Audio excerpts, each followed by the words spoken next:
across the UK, on DAB+, on YouTube, on your mobile, and on your side.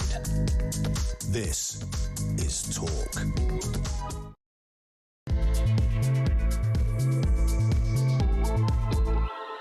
A very, very good morning to you. Hope you enjoyed a fabulous Easter break. If you got one, very much enjoy you joining us back today on a beautiful sunny day. We've got the spring. Of course, we've got the better weather after the bank holidays finish. Hopefully you're still on the holes and you can actually enjoy it, in which case sit outside of the garden and listen. Imagine doing that. Oh, yeah, we used to call it summertime, people.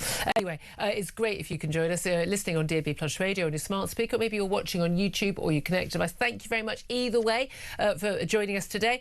Don't forget, if you miss anything from the show, you can go to my YouTube page, The Julia Hartley-Brewer Show, hit subscribe, and you never have to miss a thing. An awful lot coming up in this hour. We're going to be talking about those striking junior doctors. We're going to be talking about Donald Trump's threat to wipe out Iran if it doesn't agree to a ceasefire. We've got another attack on Keir Starmer from Donald Trump, comparing him to Neville Chamberlain. And the boss of the Wireless Festival in London over the summer has defended booking Kanye West and has urged for forgiveness over the rapper's past anti-Semitism. Trouble is, it's not very much in the past, is it? And how come the rules seem to be different for different people over what it is and what is not forgivable and cancelable for life for your career? God forbid he didn't misgender a Jew. That would have ended his career, right? We'll talk about all of that. So much more to come. I want to hear from you in particular, as you know. You can talk about anything you want. You can call us about any of the stories we're talking about or anything you want to have a go about. That's absolutely fine. But in particular, as the latest 15th doctor's strike began at 7 o'clock this morning, we've seen again and again, actually, that the impact on people has got lesser and less because we're looking at only like 95%, 95% of operations and appointments going ahead and only 5% being cancelled. That said, are there a load of appointments that deliberately aren't made because they know in advance they'd have to cancel them? We don't know. But we are told that these BMA resident doctor strikes, don't call them junior doctors, have now cost the NHS £3 billion since 2023. They've had 15 strikes.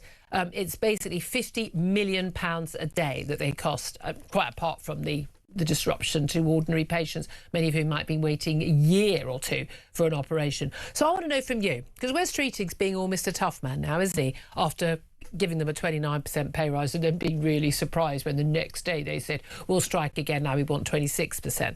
How would you, if you were the Health Secretary or you were the Prime Minister, how would you deal with the doctors' 26% pay demand? I'd love to know what you would do. Would you give it to them? Would you say, that's it, you're all sacked? Would you be negotiating with them still? I want to know what you would do. Give us a call, 0344 499 1000. Text the word talk in your message to 87222. Get in touch with us on X at Talk TV. Calls are charged at the national rate. Text cost £1. Standard network rate message. Love to see what my guest who's joining me for the whole day is... whole day. No, sorry, we only booked you till 1. You can escape. You can have lunch and everything. I think I'm just having a post-chocolate come down. I'm not going to lie. I think that's what it is. I'm just... My brain's not quite in gear. 4 days off in a row. It's been so exciting. Tom Slater, editor of Spiked Online, joining us. Good morning to you. Have you had a good Easter? I've had a very good Easter. Was there a lot of eating of chocolate? A lot of eating of chocolate, a lot of not doing very much. Exactly how just it not should doing very much. Yeah. That's kind of... I think Easter is... If you're not religious, I think Easter is very much a not doing very much, you know, Easter egg hunt in the garden. I had an Easter egg hunt.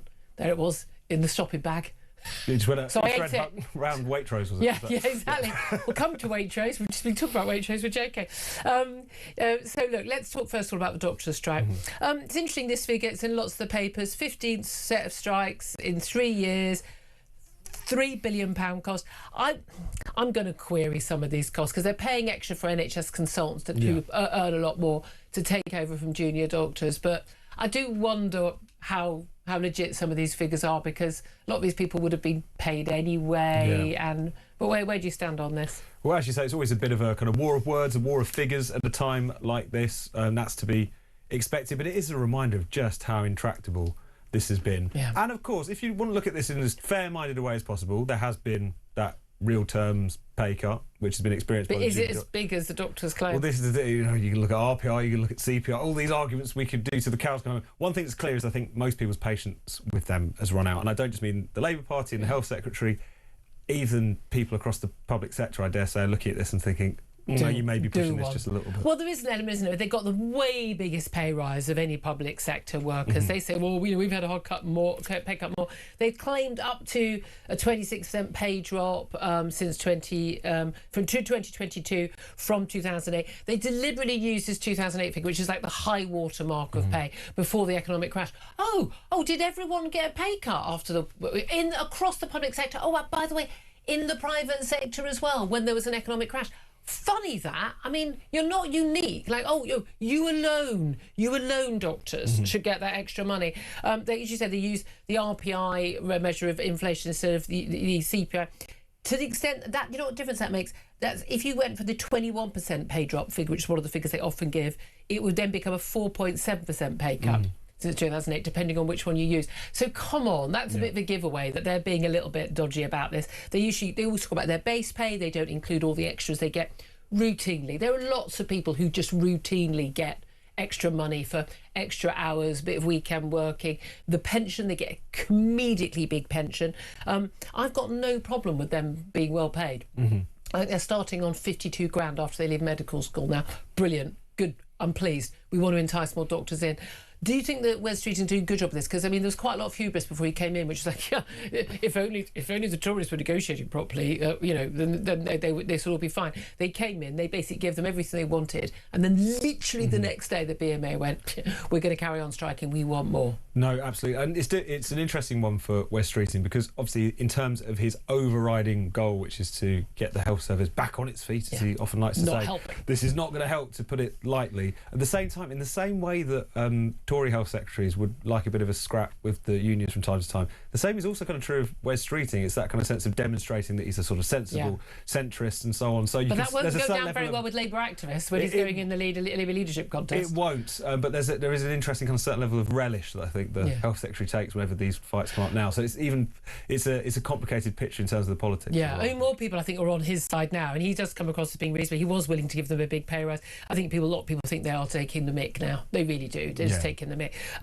The fascinating thing is that the staff who work at the British Medical Association's office, who I think are represented by the GMB union, they're currently on strike, and I think they wanted a sort of an inflation-proof pay rise, and the doctors' union has refused that, and so the staff who work at the BMA's offices are now on strike because the BMA won't give them a pay rise, which is a tiny fraction of what doctors earn. And bearing in mind, a lot of these people will be on much lower incomes. Well, of course they're on lower incomes. They haven't done 7 years of education, they haven't got straight A levels and a degree in medicine. Of course they should be paid less. Sorry, I'm not a socialist.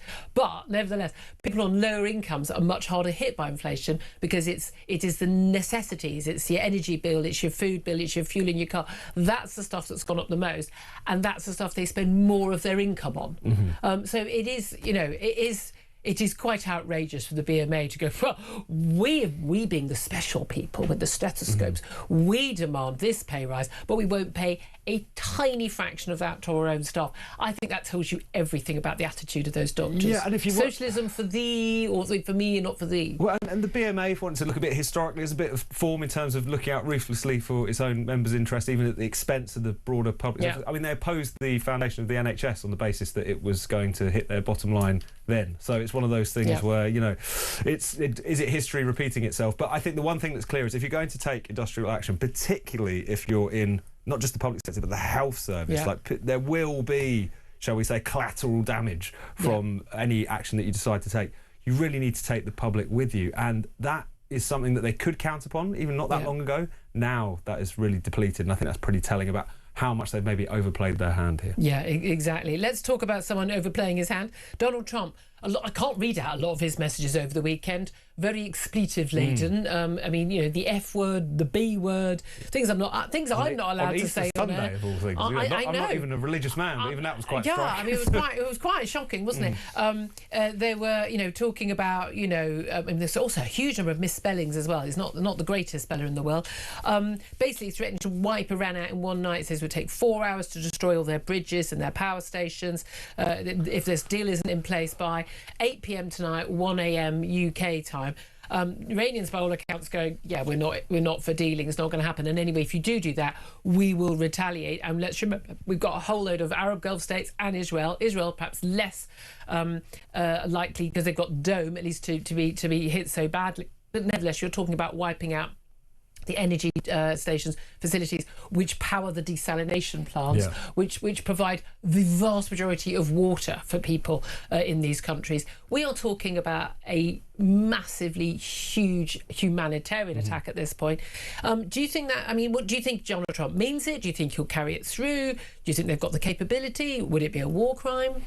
Well, it's difficult to say with Donald Trump because he does seem to be a very keen practicer of the quote-unquote kind of madman theory of geopolitics, which is you constantly want to look like you're spoiling to do the craziest, most destructive, most ruthless thing possible in order to bring people around the negotiating table to get what it is that you want to extract from them. So that we always have to read it slightly in that context. I think even the sections of the American public who are just about still with him on this conflict would take a very dim view, shall we say, of a military campaign that was quite so ruthless in its targeting of civilian infrastructure. And certainly if you want to maintain any vestige of the moral high ground to engage in the kind of tactics that the Iranian regime wouldn't blush from taking and have taken in terms of targeting civilian infrastructure, desalination plants, all the rest of it in the Gulf states so far, it doesn't really help. But as ever, it's so difficult to work out what signal, what is noise, what is bluster to the end of trying to get some kind of outcome,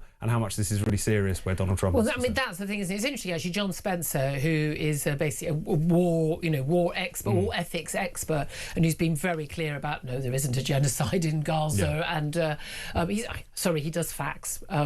Sorry, but I know people get upset by facts, but, facts in terms of like how Israel has conducted their war in the Middle East. But he's actually made a point yesterday on social media, yes, despite all the experts, X just being the letter X, as in social media, supposed experts on the law of armed conflict, targeting bridges, power plants, oil and gas facilities, airfields and other dual-use infrastructure like factories, communication nodes and railway lines that serve both civilian and military needs may be lawful. It is completely you have to completely look at what is the military objective, and if your military objective is to take away the power and the ability to wage war on your neighbours, then it would be totally and utterly legitimate to do. Infrastructure is absolutely. We in fast wars have targeted infrastructure, so it depends whether it's primarily a civilian or military, what that can do to disarm the military ability, but also crucially, is the impact on civilians out of proportion with the military achievement? So you've got all these different aspects, but it ain't as simple as the people on X and Facebook seem to think. But my main worry of him is just these wild threats. We're told there are negotiations, and some of the people he's negotiating with are now off the kill list, so there's actually someone to talk to, but nothing direct because they're understandably fearful. We believe that the current Ayatollah is in a coma somewhere, no use to anybody, probably not a bad thing given he's very hard line, the son of the former Ayatollah Khomeini. But some of his wild language, I support the war aims. I'm absolutely in favour of the war aims, and I think there's a very strong argument for taking Iran out as soon as possible, the Iranian regime. But the way he talks totally undermines the moral and defence base of that war. I've heard quite a few people say that, especially some of his messaging, there is a genuine concern that Donald Trump, like his predecessor as president, may be suffering from dementia on some level. That some of his language, some of the random things. Now, there's an element where Donald Trump's always behaved like that, and that's part of his whole shtick, which is no one can predict what I'm going to do, And I get that there may be an element of that, but having had an elderly relative with dementia, they go in and out. they are sometimes, they aren't sometimes, they pretend sometimes. It's a very complicated thing, and I'm beginning to think. He looks pretty compos mentis to me, way more than Joe Biden was, and that was all hidden by the American media for a long time. But I'm beginning to think there may be an element of this creeping in. It's very hard to tell, as ever. Trying to sort of diagnose from a distance is always tricky. And probably inappropriate. And fraught with peril. At the same time, what is clear is that the rhetoric is erratic. I suppose it comes down to whether or not you're in the camp of this is a genius game of 4D chess, or he is just all over the place, making up as he goes along. The truth is probably almost certainly somewhere in the middle. There's an element of gamesmanship. There's an element of trying to keep the regime guessing. But at the same time, I don't think anyone could look at what's going on at the moment and feel like a strategy is being perfectly followed to the letter. The fact that they didn't secure the Strait of Hormuz is the giveaway. I'm sorry. And also the back and forth. I mean, going from suggesting that the Strait of Hormuz is really Europe's problem or the rest of the world's problem, and then making it a condition of any kind of ceasefire agreement being reached in the long term. I mean, it's going back from one position to the next. Yeah, exactly. And in that, it's hard to work out, really what is the clear strategy. But it is interesting that he was yet another attack at Keir Starmer, because our government has said that they won't allow US to use our bases to do strikes on any civilian infrastructure, and there's an argument in terms of the retaliation back in the Gulf state that you're in a difficult state. But by the way, that's the giveaway why the regime needs to be changed. That's kind of the giveaway there, the fact they'd be willing to do that. But and they'll make no distinction anyway. No, exactly. They don't. I mean, like Russia doesn't in Ukraine. They are deliberately targeting quite specifically civilian structures, like nurseries and apartment blocks. For goodness' sake. But they're saying we don't want another Neville Chamberlain from Donald Trump to Keir Starmer. Again, I think he's got a fair argument there, but he undermines his own argument with his mad rhetoric. I think where Keir Starmer's concerned as well, he has played a sort of weak hand or a bad hand quite badly and quite weakly, I dare say, because across Europe many leaders are on the same page, which is to say that of course they're going to defend their own installations and their allies, but they don't want to be sucked into what they primarily consider to be America and Israel's war. And yet at the same time, Keir Starmer has come out of this as looking uniquely weak, I think, because of the prevarication, because you could take a stance against this conflict that doesn't look quite so weak. But when you go from saying, well, I want to let them use the bases, but Ed Miliband won't let me, to, I'm not sure about this, I'm not sure about that. They denied all that. Of course they do. But talking about a stance, is this weak or not? Kanye West has been booked to appear at the Wireless Festival in North London in the summer. He, of course, I mean, I think an utterly brilliant artist. I mean, absolutely brilliant. And as the festival boss, Melvin Ben, has pointed out, he is, being on Spotify, he's on iTunes still, I think. He's still being played on the radio. I still listen to his music. However, he has, in very recent years, said and done some really awful things. He says he's bipolar, and that's his excuse, but he's put out T-shirts with swastikas on. He's put out images with a swastika over the Star of David. He has sung a song. What was the song actually praising? Called Heil Hitler. Heil Hitler, praising Hitler. I mean, he's now apologised. Full page ad in a newspaper doesn't necessarily count as full, mea culpa.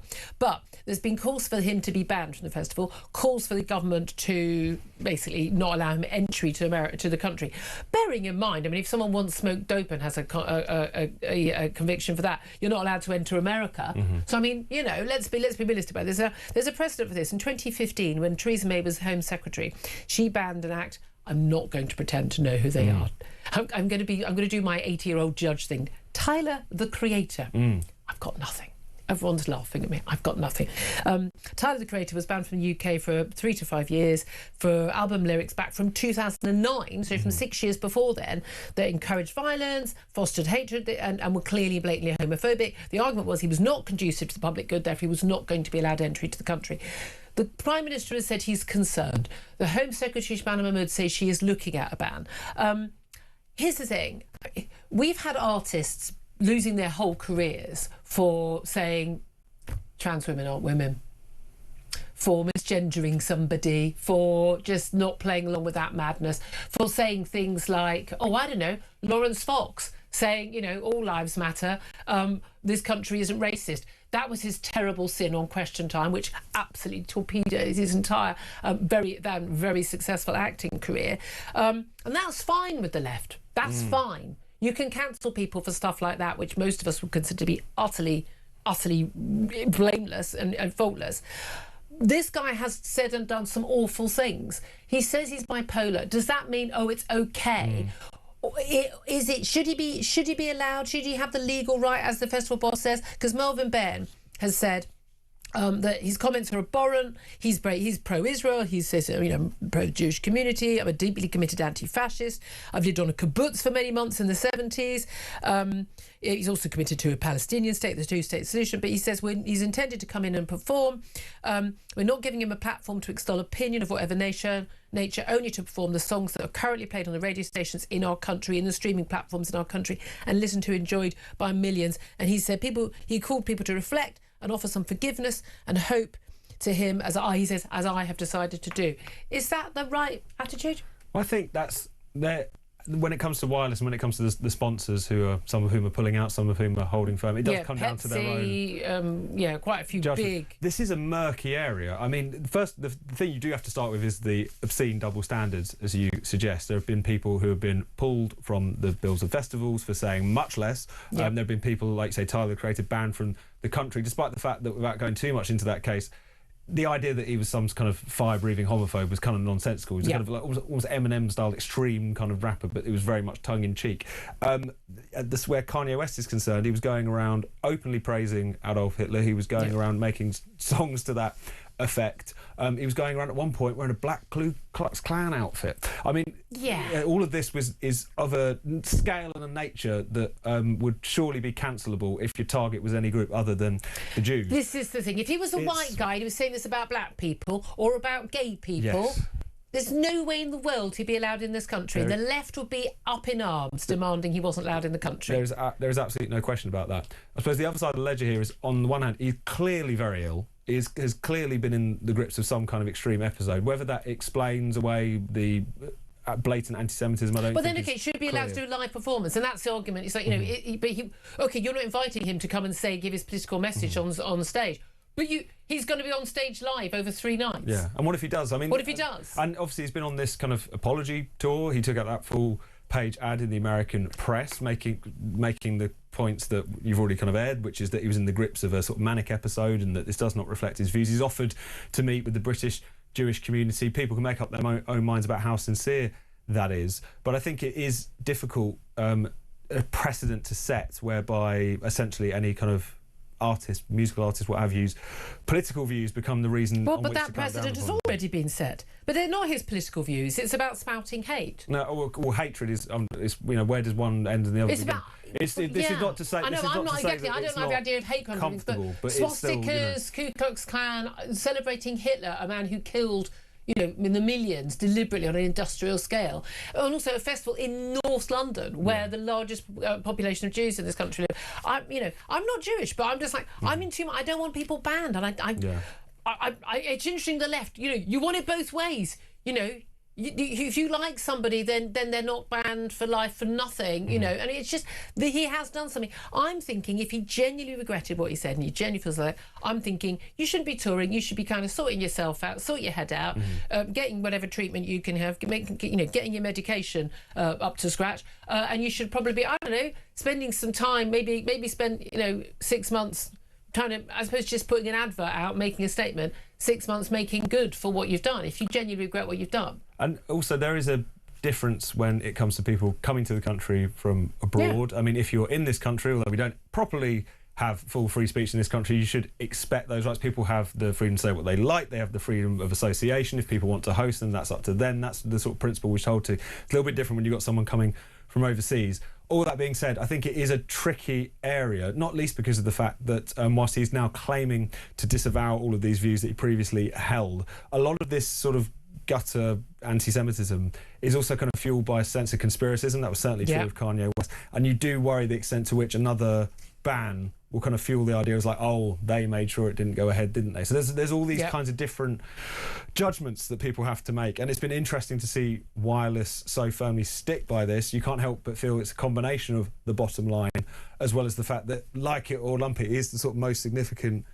pop cultural figure of his generation, if not the 21st century. And that makes it really, really hard to judge in a way that some of these others might. Well, with Kanye West himself has he's issued a statement saying, I've been following the conversation around Wireless and I want to address it directly. My only goal is to come to London and present a show of change, bringing unity, peace and love through music. I'd be grateful for the opportunity to meet with members of the Jewish community in the UK in person to listen. I know words aren't enough. I have to show change through my actions. If you're open, I'm here. The Board of Deputies of British Jews have responded saying we are willing to meet Kanye West as part of his journey of healing, but only after he agrees not to play the Wireless Festival this year. Yeah, play next year after you've done that.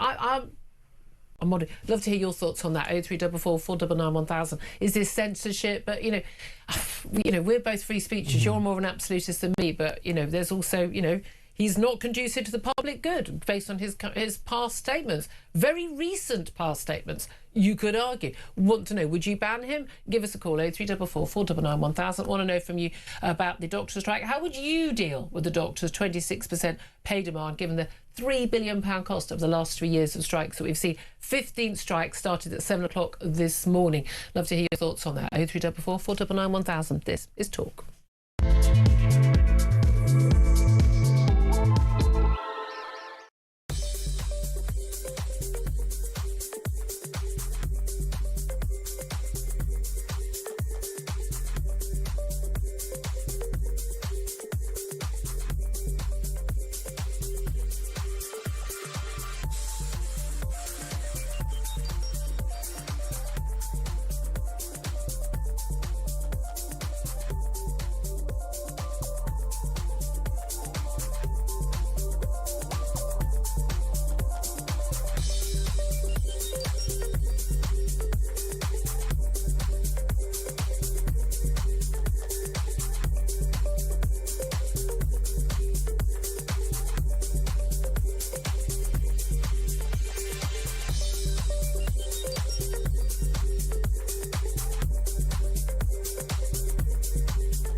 The Crown is facing its gravest test in decades, and the royalty from Talk is your front row seat. With royal reputations under pressure and probing questions about public trust, we unpack every twist and revelation with the biggest names in the business. From the throne room at Buckingham Palace to a mansion in Montecito, we follow every royal ripple. Never miss a moment of The Crown in crisis. Subscribe to the royalty from Talk on the app or wherever you get your podcasts. Across the UK, on DAB+, on YouTube, on your mobile, and on your side. This is Talk. This is Talk, the home of common sense. 10:30 is the time. Let's get some of your messages about the strikes by BMA resident, not junior doctors, costing the NHS £3 billion since 2023. How would you deal with the doctors? Still, another one, after 29%, now another 26% pay demand. Brian says, give them a pay cut till you get back the money the strikes cost.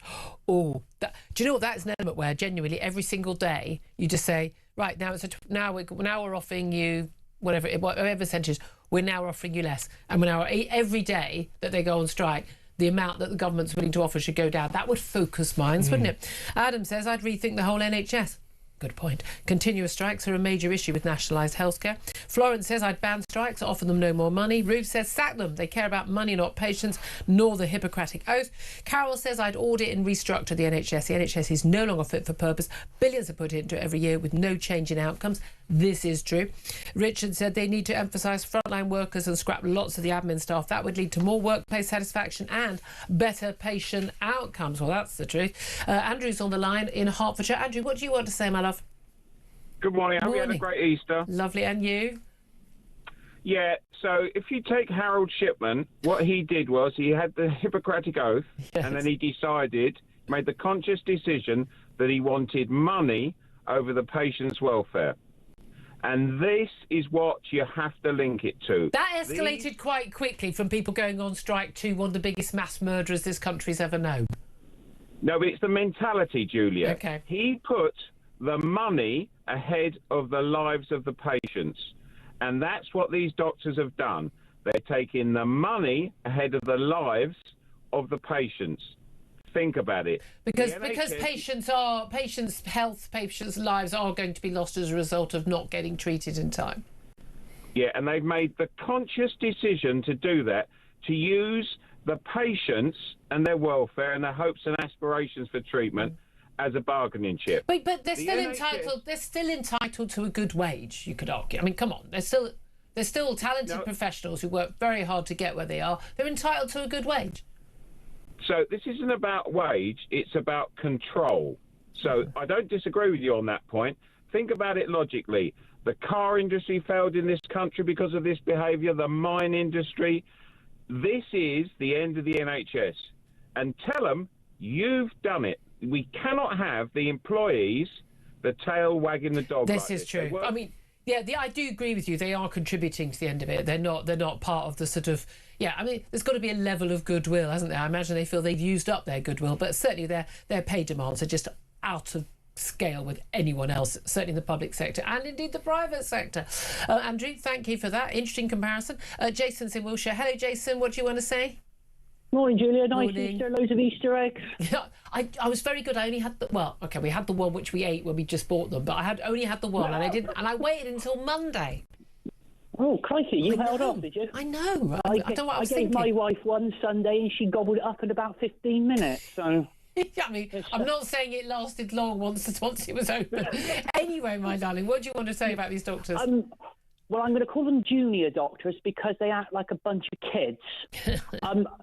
So basically, they're not resident doctors, they're junior doctors. I actually think now it's getting to the stage it needs to be wrote into contracts with these, like they do with the police, etc. Yeah. You're not allowed to strike. I do not understand. They are foundation entry level doctors, so they have no specialist training. They are that's untrue. You can be a resident doctor for 20 years and be fully trained. Well, yeah, but there's foundation entry-level doctors. They're not trained specially in heart surgery. They're not trained in this. They're not trained in that. You're quite wrong. When they start, but you can spend between 8 and 20 years as a resident doctor. Everyone other than a consultant is a resident doctor, so they're not junior. These are high. It's very likely if you go in for an operation, it will be a resident doctor operating in you rather than the consultant. Okay, well, if that's... I'm just saying, no, people. Then that's why they changed the name, because the junior thing isn't accurate. But I would actually still like to call them juniors because they are acting like kids. Yeah. But I do not understand why we've got things like how hard nurses work and clerical staff, paramedics. Why do these junior doctors seem to want to expect they're going to get another 26% pay rise on top of what they've had last year? I spoke to you last year about this and I said to you, same time next year, chaps, for the next walkout. And they've been and done it again. This will just go on and on and on, Julia. And then... they will moan, oh, we're still overworked, we're still this, we're still that, but the NHS then has ploughed a load of money again, or the government into pay rises, cannot afford other stuff, so they're at the same state again. So we'll have next year, oh, we're overworked. It's never going to end. Yeah, I agree with you. And they look, when they got that pay deal from Wes Treating within days of him becoming health secretary, they said within 24 hours they were going to strike again. Jason, thank you for that. Right now we're giving you the chance to win a life-changing £20,000 completely tax-free here on Talk. That's £20,000 straight into your bank account. You can spend it, save it or splash it. It's entirely up to you. That buys a lot of Easter eggs. Here's how you could be in with a chance to win. For your chance to win, text TALK to 83338. Texts cost £2.50 plus your standard network rate. Or call 0343 418 7260. Lines close 9th of April 2026, 4 p.m. That's when you'll need to answer your phone if it rings. 18 plus, UK residents only.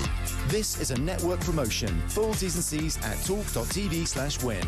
So for your chance to win, text TALK to 83338 now. Very good luck with that. 10:36 is the time. We're going to take a quick break. Up next, going to be talking to former Defence and Foreign Minister Tobias Ellwood about the threats from Donald Trump to Iran. Are they a war crime? This is Talk.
across the UK.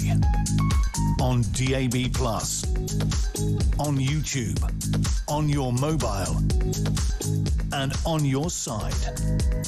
This is Talk. Back to the show. 10:39 is the time. I'm Julia Hartley-Brewer. Let's go straight to my next guest. He's Tobias Ellwood, former Conservative MP, former Defence and Foreign Minister as well. Good morning to you, Tobias. Good morning to you. Thank you so much for joining us. What do you make of, well, I suppose, where we are, as much as we know where we are in the Iran conflict, in terms of the threats we've had from Donald Trump over the weekend, frankly, some of the language, the expletive-ridden posts on his Truth Social site, the threats of basically bombing them back to the Stone Age, bridges, energy plants and the like, threats of retaliation from Iran. Do you think any of this is going to happen? And what does it mean in terms of Britain's future as well? Yeah, a lot of questions there. Yeah. I could summarize it by simply saying, yes, it's going to escalate. We're now in week 5 of this war. Still unclear what Donald Trump's actual objectives are. What does victory look like? And listening to him and the way you described that there, he does seem to be commentating on a very different war to the one the rest of us see playing out. The regime clearly is damaged. Its military is on the back foot.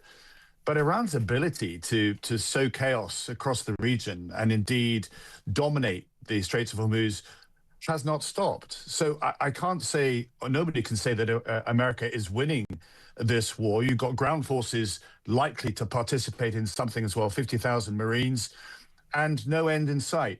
And now we have this ultimatum that Donald Trump has pursued. He's boxed himself in, really. I fear that he will have to now act on his promises to attack critical national infrastructure, the consequences of which will be huge, will be immense, because Iran will then respond as it does, causing further geopolitical and economic escalation, which will ripple to Britain's shores, as well as indeed to America's as well. This regime has been preparing for this eventuality for decades. It's decentralized its decision-making across the 31 provinces in Iran. Every individual commander has got a stash of Shahad 136s able to fire at will at whatever targets they like. And because they can do that, even the superior military might of a power like America is not able to control what's going on. And that's the big concern, isn't it? And it's interesting, one of the messages from Donald Trump, you crazy B words, do a deal. Well, yeah, they are crazy. They're ideological fascist Islamist lunatics. That's kind of why they're a threat. But that's what you've got to know what you're dealing with. He claims there are talks ongoing. There are some people who've been taken off the kill list because otherwise there's no one left to talk to. But we don't know what's really happening behind the scenes. I imagine both the White House and the Iranian leadership are lying about these things as well. But this is the thing. A lot of people are saying these would, undoubtedly it would be a war crime, or if they're, you go for bridge, you go for energy plants. But my understanding, actually, that's not necessarily the case. It depends what the purpose of those attacks are. If it's to basically take down Iran's ability to fight that war and send missiles to Israel and the Arab Gulf states, then actually it wouldn't necessarily be a war crime. Bridges obviously crucial in wars as well. But nevertheless, the impact of that on the Iranian people, losing energy, perhaps losing water from the desalination plants not able to function, attacks in retaliation by Iran on the Gulf states. They've been very clearly hinting at taking out their energy plants, their desalination plants. That would be, catastrophic is not too big a word, is it? You sum it up very well indeed, and you've actually given it a surprise, if I may say this, a very balanced view on that, because you made it very clear. It will breach international laws. There's no doubt about it. This is going against the International Criminal Court. Does America care? No, it doesn't, because it doesn't even sign up to that. But when you start hitting desalination plants, as you implied, the oil terminals and so forth, that will have a knock-on consequence, not just to the oil price around the world, for many, many years, because the Gulf will need to rebuild all their capabilities and so forth. And indeed, it's the Iranian people, And wars are judged not by what you destroy on the day, but the politics that you leave behind. And this goes to the heart of where Donald Trump's philosophy here is so flawed, because he wants to get rid of the nuclear capability. Understood. Big tick in the box there.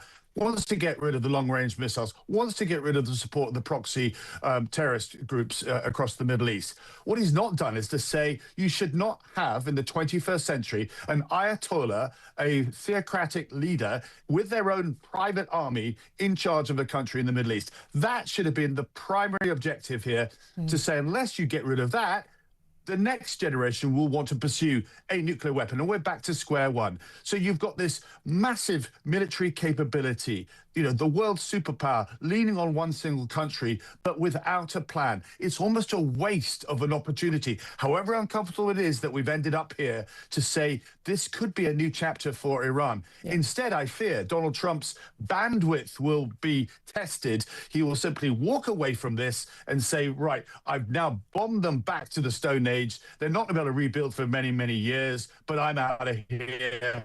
And it's for the rest of you to pick up the mess. Yeah, indeed. Apologies for we heard what you had to say, but the audio feed was a bit crumpled then. But this is the thing: he can walk away rather more easily than Europe and indeed many other countries, much poorer countries, who rely on oil coming out from the Middle East. And again, if there's a difference between not being able to get much oil or gas out of the Straits of Hormuz for a few weeks and energy and not being able to get them out for months, but also energy facilities and actual production being damaged, and we're looking at months or years. That is in terms of the hit on the global economy, is going to be huge if that went ahead. Are there more perhaps restraining voices within the White House who are saying to the president, you mustn't do this, Mr. President? Or, as we saw last week, didn't we, some very senior military figures being given the sack by Pete Hegseth, his Secretary of War. Were they just Biden appointees and weren't on board, or were they people who were saying, you can't do this? No, I would defend any senior military personnel, Britain or in America and so on. They tell you what you need to hear, not what you want to hear. But Donald Trump now only wants people around him that will agree with him. Dare to stand up with him, and you're shown the door. And the fact that there isn't anybody within the team that could dare to say to Donald Trump, I see you're about to put out that tweet, please do not. Please do not do that. It shows that he's actually very isolated. I suggest even very lonely indeed, because he now sees this bigger picture. He's boxed himself in. He's got little choice now, I'm afraid, than to actually go ahead with some form of infrastructure attack, because he knows that Iran has actually pushed back and he'd be left completely embarrassed. And you touched on such an important point, because it will economically affect right across the globe. If China doesn't get their oil, then they make 1/3 of the world's stuff. If that can't be exported, then that will affect economies across the world as well. So there'll be a massive global recession, all because of Trump's war. I go back to the point. I want to see absolutely this regime move forward, a different regime, a different leadership, and the people of Iran freed. But this is not the way to go about it. This is a textbook example of how not to conduct a war. Thank you very much. Really good to talk to you, Tobias Ellwood there, former Defence and Foreign Office Minister and former Conservative MP. Tom Slater, I mean, this is the thing. All big risk. I have to say, I think the risk of a nuclear war set off by Iran, also a big risk. I mean, it's not well, everything was fine and we had gambling lambs in the fields and it was all fine. And then out of the blue, America and Israel started this war. It wasn't an out of the blue thing.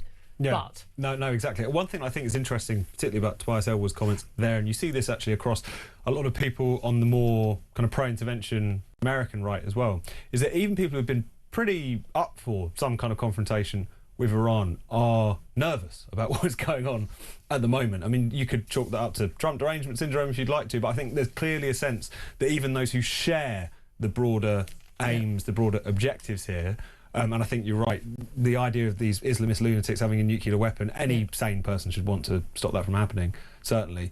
I've gotten very nervous about the way this has gone so far. Absolutely. And that's something you see on both sides of the Atlantic. Absolutely. Well, it's 10:48. We've got some news, got some breaking news about interest rates on some of those student loans, those Plan 2 and Plan 3 loans. I'll talk to my next guest about that up next, and we're going to be talking about the costs of all these benefit rises and pensions, triple locks and all of that with David Buick. That's up next. Stay tuned. This is Talk.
The Crown is facing its gravest test in decades, and the royalty from Talk is your front row seat.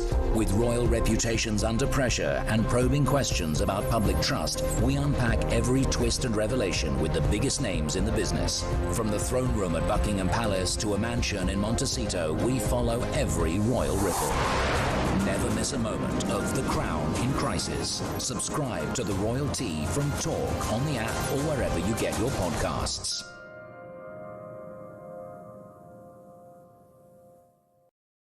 Across the UK, on DAB+, on YouTube, on your mobile, and on your side. This is Talk. Good morning, welcome back to the show. 10:51 is the time. David Buick joins us now. He's a financial advisor and markets commentator at Aquis Exchange. Very good morning to you, sir. Princess, good morning to you. I mean, can we, Empress? Did you just demote me to Princess? No, sorry, Empress. I beg your pardon. I mean, sorry, seriously, Julia. David. I mean, there's going to be, you know, I mean, I understand. I'm going to have you cancelled for that. Insulted. You won't be allowed to play a festival for years. Now, I want to ask you about, lots to talk about economically, but I want to ask you about news that's just come in. The government has just announced a plan to cap some student loans, in particular these Plan 2 student loans. Basically, if you went to uni between 2012 and 2023, you're on this terrible Plan 2. There's also Plan 3, which affects postgrad and doctoral courses as well. But it's mostly Plan 2. And basically, people have been paying sky-high fees for this. And basically, you can pay off for years and years and years, and you haven't even touched the actual loan. You're just paying off the interest. But they're going to basically cap interest rates from September at 6%. But basically currently it's on the RPI measure inflation plus as much as 3%. But they're going to basically cap it at 6%. Now, a cap is a good thing, but they're using RPI instead of the consumer price index, which everyone else used, so they're basically putting it higher. I don't know why it needs to be 3% point higher than that as well. Is the 6% cap, is that going to make a real dent into the amount young people are having to pay back on a student loan? Not really, in my opinion. It's an iniquitous situation anyway. It's, in fact, discourages people, I think, to go to university because they rack up debts, you know, somewhere around £30,000, maybe even a little bit more. Or 50 grand, quite normal. Exactly. But I mean, if you go back 25 years, most people or university undergraduates worked in the holidays, and they got holiday jobs. And now they're finding it incredibly difficult to do, or they don't want to. And well, if they don't want to, sod them. But I know, I've got my daughter's at uni right now, how hard it is, and that girl's got a work ethic, how hard it is to get that work. It's just not out there, that hospitality work that you could just... Exactly. I used to leave uni on a Saturday, and on Monday morning I'd start my waitressing job every single holiday. I mean, my daughters, they did to civil service for Admiral Crichton. They went to Wimbledon. They got all kinds of things, and all those of no debt when they left university. Not capable now, which is incredibly sad. And I think people should discourage people to take out these absolutely heinous loans, which cost a fortune. And when you go to work, it's almost discouraging because you have to pay a large proportion of your salary in order to stand still, which is nonsense. Absolutely. I just think a lot of people shouldn't be going to university. They're just getting into debt for nothing. Let's talk about, well, whether, people are actually going to get a job and pay some taxes after they've gone to university or not. Because we've got this ridiculous situation where April the 6th, new tax year started yesterday. Huge extra sums of money going to many people on benefits. Of course, you've the increase in the state pension as well. A big debate on the show here yesterday when Alex was hosting with Benedict Spence. But you've got huge sums of money going out, extra $3.5 grand for each extra child that people who often, I think it's 180,000 couples not working, neither one of them working, and claiming extra money for kids that they chosen to have, which they can't afford to have, and asking everyone else to pay. Everyone else's taxes going up. It is not feeling good for a lot of people, particularly people who are on lowish incomes, who are just struggling to make ends meet. And giving it their best shot as well, which we mustn't forget as well. I mean, you've only got to look at the cost of everything at the moment. I mean, the welfare state costs £333 billion, due to go up to 400 billion in 2 years' time. And also, we've just seen that the tax receipts were just a couple of billion less, 331 billion. That's just the ordinary direct taxation. Now, except that part of that 333 billion, or a large portion of it, is in point of fact the state pension. Now, the state pension, again, has just gone up by 4.8%, which is a significant amount. We are living beyond our means. I can't see this government ever understanding that you've got to cut public expenditure if you want to balance the books and if you ever want to see growth. We've got Reform and the Tories saying they would cut expenditure on the number, or certainly the number of people who are claiming disability and other benefits, PIP and the like. And I mean, you could slash that by 2 million and I'm sure those people will be just fine. But in terms of pensions, very difficult. Pensioners vote for a start. That grey vote is absolutely huge. They feel very hard done by. I've worked all my life. I've paid in. This is what I've been promised. The triple lock. I mean, Labour are committed to it at the moment. Tories are. Even Reform said they're committed to it. A lot of their voters are older voters. Very difficult to walk away from. But I know, as Benedict Spence was in the studio yesterday, was talking about it, it's unaffordable and it's unfair on younger people who are not going to have any of those benefits. Well, the interesting thing is, okay, it's either inflation, 2.5%, or wage. What happens if inflation is somewhere now at 8% as a result of this war in a year's time? So we're going to hack up with 8% on what we're already doing? It's got to be reviewed on merit, in my humble opinion. I mean, I was looking actually, Julia, at the cost of the National Health Service. The National Health Service currently costs us £242 billion each year. It's up from 185 billion only 10 years ago in 2015. Well, 11 years ago. By the way, more than an extra 350 million pounds a week. Well, I know, as was promised on a big red bus. Exactly. Now, this is, I mean, this loss of the £3 billion per annum because of these doctors. I mean, the trouble is that the whole system is wrecked. It's badly managed, it's badly run. We're throwing money after money, year after year, Tory or Labour. And what is insane is why we can't make the national health, how can I put it, apolitical. There have been 2 papers written in the last 10 years, one by Lord Stuart Rose and the other by General Messenger, suggesting it's got to be a question of business and central government.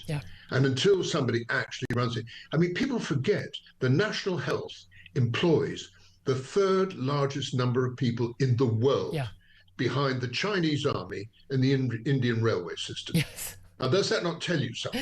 That is insanely badly But also, run? crucially, the amount of people who defend it, saying, "Oh, you know, they want to sell off the NHS," will be just like America. No one would copy the American system, including the Americans if they were started from scratch. Not a chance. Agree with you. No other country has copied our system, and there's a reason why, because it's not a very good system, and other countries spending similar amounts of money are getting much better outcomes. As I've always said, the NHS is great unless you actually want to be treated and live longer. When then it does fall down.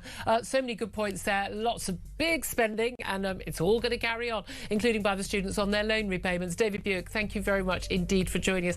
I'll get Tom Slater's thoughts on this. Don't know if he's been covered by that student loan outcome. I mean, so many people we know, and young people in the office, and a lot of you, like your children, will be covered by that. But again, we're still talking about basically a Ponzi scheme that is making money out of the hope of a lot of young people and the thought that they're going to go and get a degree from a second-rate university a lot of the time, which isn't actually going to be worth the paper they're printed on. There aren't going to be jobs for them in a few years' time. Remember that small matter of AI? We're going to talk about all of that, plenty more coming up. Doctor strikes, Kanye West, Trump and Iran, all of that. I want to hear your thoughts. This is Talk.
Across the UK, on DAB+, on YouTube, on your mobile, and on your side. This is Talk.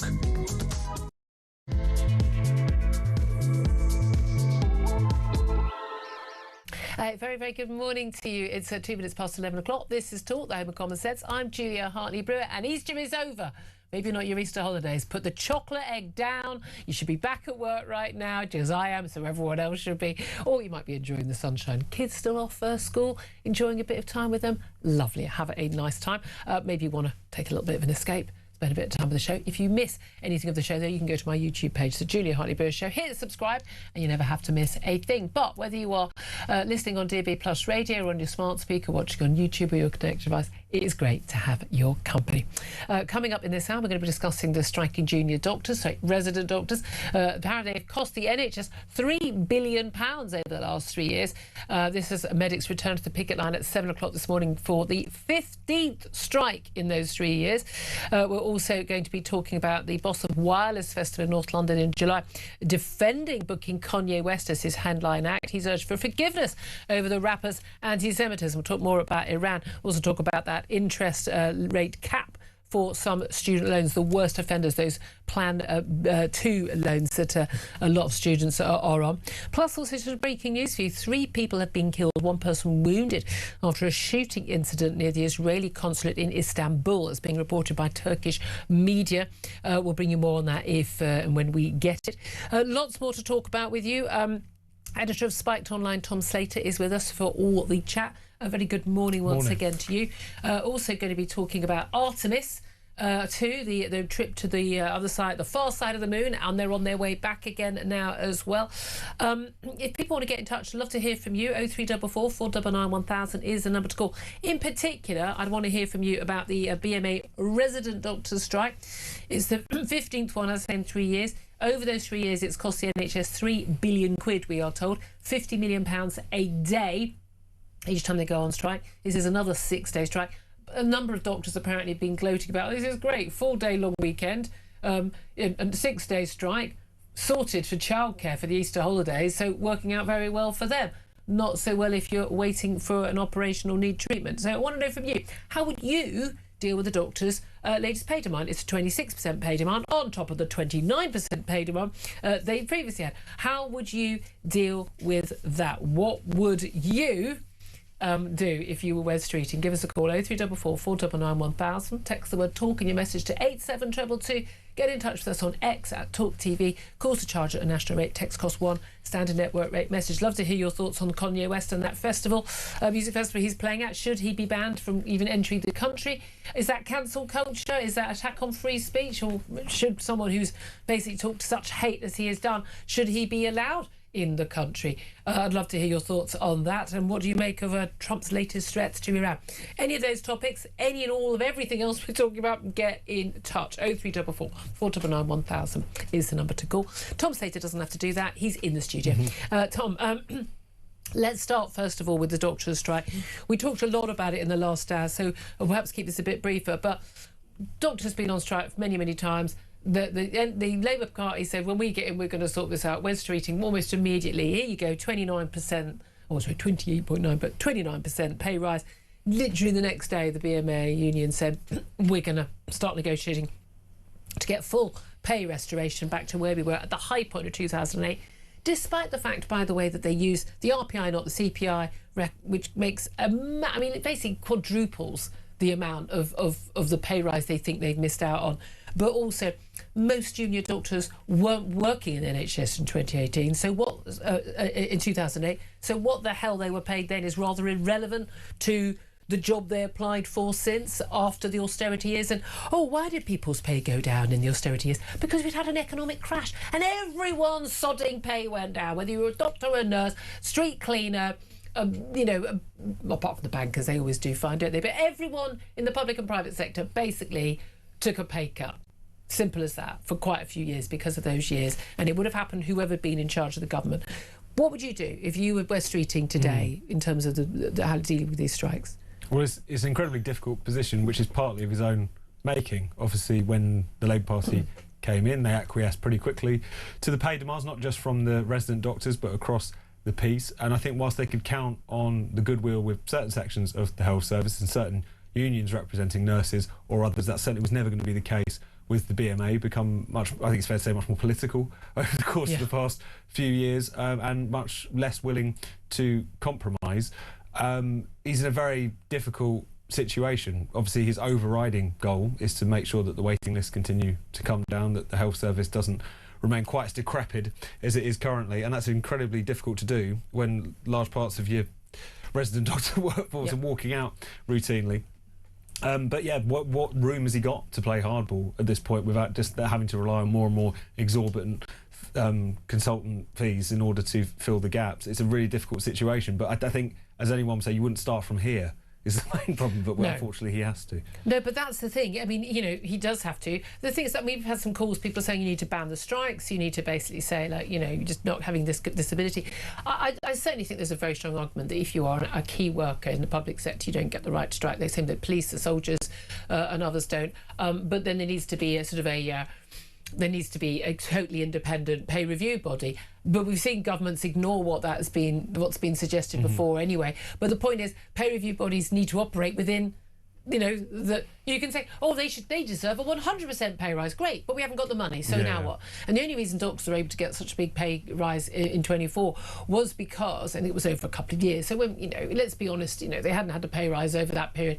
But it was partly because there are fewer doctors than there are nurses. You know, if you give nurses the same pay rise, it's going to cost you many billions more than the, you know, 100,000 plus resident doctors. But nevertheless, they're rather crucial. No, they are. We need them. And that's worth remembering, is that whilst we can be sceptical and question the way in which the BMA have gone about these negotiations, these strikes, this long-running dispute, there is clearly a problem here, which is that the whole kind of structure of the health service, the extent to which doctors are well remunerated, the extent to which there are issues around burnout.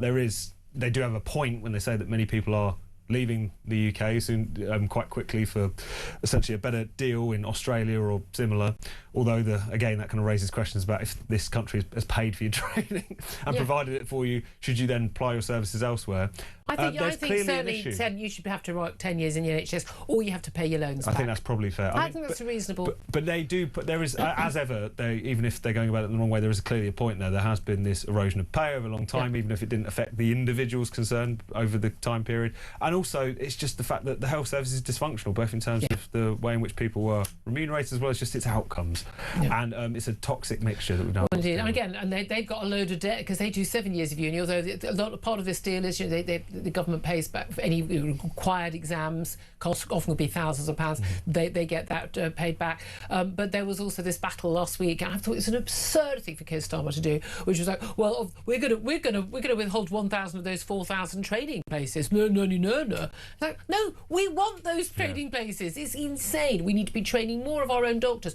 The only reason, we have to rely on immigration to staff the NHS. Well, we wouldn't if we trained enough of our own people. And we've got probably like 3,000. I think it's in the region of about 3,000 young people who've got sort of the maths and the science A-levels at the top grades to get into medical school who don't get in.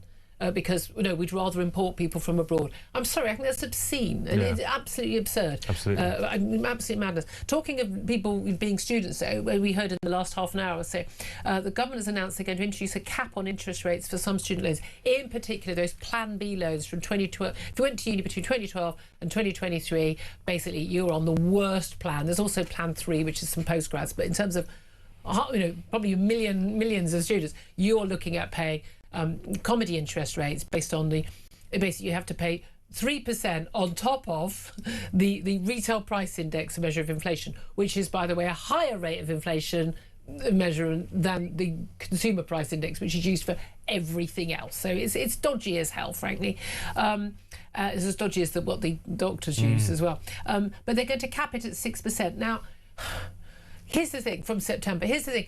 In recent years, they've been paying between 6.2% and 8% on those loans, which is obviously way too high. I mean, these people are literally, they're in their 20s, they're on low incomes, they're below average wages, as you would expect to be at that age, and then they're paying huge sums of money out of their bank accounts to pay back these loans, but their loans are getting bigger because they're only paying part of the interest and not even able to pay the loans off.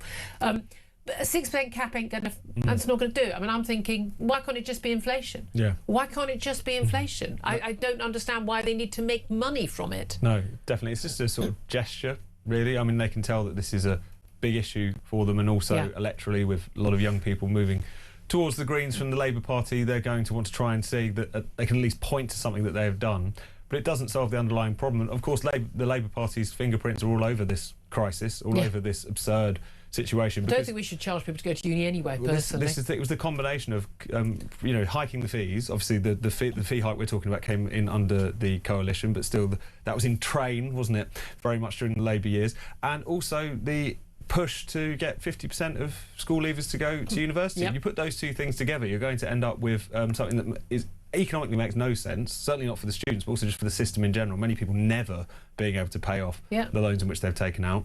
But also getting 3 years of debt, living costs, and 3 years of not earning for a degree that's not often worth the paper it's printed on, that in no way qualifies you to do anything. No, exactly. Because just to be frank about it, the quote-unquote graduate premium, to the extent it exists anymore, is from people who are going to more top-tier universities. You try and get 50%... And doing certain subjects. Exactly. You try and get 50% of school leavers to go to universities. They're going to go to the old polytechnics. They're going to go to places which, to be perfectly frank, even if they wanted to get into certain white-collar sectors, they'd probably be better off not going to university, getting the work experience early on, and then being 3 years up the ladder by the time... Not in debt. I think people are being sold a horrible lie. My daughter's gone to university, but she said she's really academic. It's, and what the jobs she's looking at, you need to have a university degree. But otherwise, I've got one goddaughter who went to uni, who's doing really well, and one who didn't go to uni, who's doing really well. I'm not people always go, people who say people don't want everyone to go to university always want their own kids to go to university, but it depends. But I've had a child who wasn't academic, but was someone who could probably get a better job working with their hands doing something technical, then I would absolutely have discouraged it. I think it's completely dependent on what you're looking to do in the future. And the whole get a degree, you'll all learn more. There's no evidence for that anymore for most of the degrees these young people are doing, and they're in massive debt. I just think it's an absolute disaster, and I'm appalled that Tony Blair brought that in, and he should always forget the Iraq War. He should hang his head in shame for that one. Now, there's so much more I want to talk about. Talking of which, people you probably don't need to get a degree for. A Waitrose worker, Walker Smith, an employee of 17 years at a Waitrose branch in Clapham, South London. Oh, Clapham gets in the news a lot these days, doesn't it? He was sacked for confronting an Easter egg shoplifter. So hardly... You know, you hear about shoplifters, they're just mums trying to get nappies for their kids because they're poverty-stricken. Rubbish. An Easter egg shoplifter's got to sell them to other people. He was fired after he grabbed the bag from the shoplifter. I think he had a whole bag full of £13 eggs, so the fancy schmancy lint eggs. He ransacked a display, he had them all in the bag, and he basically grabbed the bag. He confronted the shoplifter. They had a bit of a tussle. It broke. The eggs tumbled out. The thing is, he did then apparently, throw an egg in frustration or throw something in frustration, which didn't hit anyone. But basically, he went against the rules in Waitrose, which is, and it's from lots of stores, you are not allowed to tackle the shoplifters. Wonder why the shoplifters think they can get away with it, because they know the staff aren't allowed to tackle them. He got sacked, basically, for putting himself and other people at risk by tackling the shoplifter. Wonderfully, Lord Walker, Richard Walker, who runs Iceland, he says, you're welcome to a job with us. We even share the same name. But he's basically said, you should have a job with us. We want to hire you. I couldn't agree more. It's like the bus driver who got sacked. I know the Tories and others have been saying this guy should be sacked, but the bus driver got sacked for basically a woman had her bag stolen. He stopped the bus. Okay, he's not allowed to do that, and he at a bus stop, but he runs off to get the bag back. Now, I think we need to have more of these people. Yeah. No, they should absolutely not be sacked. No, absolutely. I mean, of course, we would be lauded. We'd prefer it if the police were able to do their jobs. If shoplifting hadn't been decriminalised. Sorry, are you on drugs of some sort, Tom? Have you been drinking? It's a very utopian demand that maybe if people are routinely stealing, that there might be some consequences where the criminal justice system is concerned. He's lost his mind. In the absence of that, a bit of have a go heroism is not the end of the world. If anything, it should be encouraged. And I think clearly whether this is a question of liability... I want to run after them and smash them to the sodding floor. I'm sorry, I do. I mean, it's interesting, actually, because there's already a lot of people who used to work, say, in the kind of nightclub bouncing trade who have made their move over to supermarkets and have talked about actually... in some cases, experiencing more kind of violence than they had done on the doors. But I think move them over en masse, give them carte blanche for 6 months, let them deal with a shoplifter in the same way they might deal with someone rowdy dancing on a table. This problem will clear up in about 6 months. I really do think it would. I really do. I feel so sorry for this guy. I'm so pleased he's been offered a job. I really, really am. Let's also talk about Kanye West at the Wildlife Festival. We talked about it earlier as well. Home Office considering a travel ban, apparently not allowing him into the country. There is a precedent for this from Theresa May back in 2015. Someone who would... Tyler, the Creator, I'm not pretending I know who this is, basically because he'd had an album in 2009. So 6 years earlier, not something he'd done a year ago, encouraging violence and homophobic language. I mean, God, if we're going to ban all the rappers with homophobic language, I don't think anyone's going to be in the country at all. They get a free pass apparently, but there's calls from the boss of the festival that it should be, you know, we should be a bit more forgiving. He's apologised, Kanye West has, but bearing in mind that this is a man who sold Nazis, the swastika on a T-shirt as part of his own merchandise. He has had a song called Heil Hitler, celebrating Hitler. He's worn, as you say, a Ku Klux Klan outfit. He's said some horrible things about Jews. He says that he's, you know, I've changed. I was having a bipolar mental episode. It's not me. Well, it went on for a very long time, Kanye, and not much time has passed since.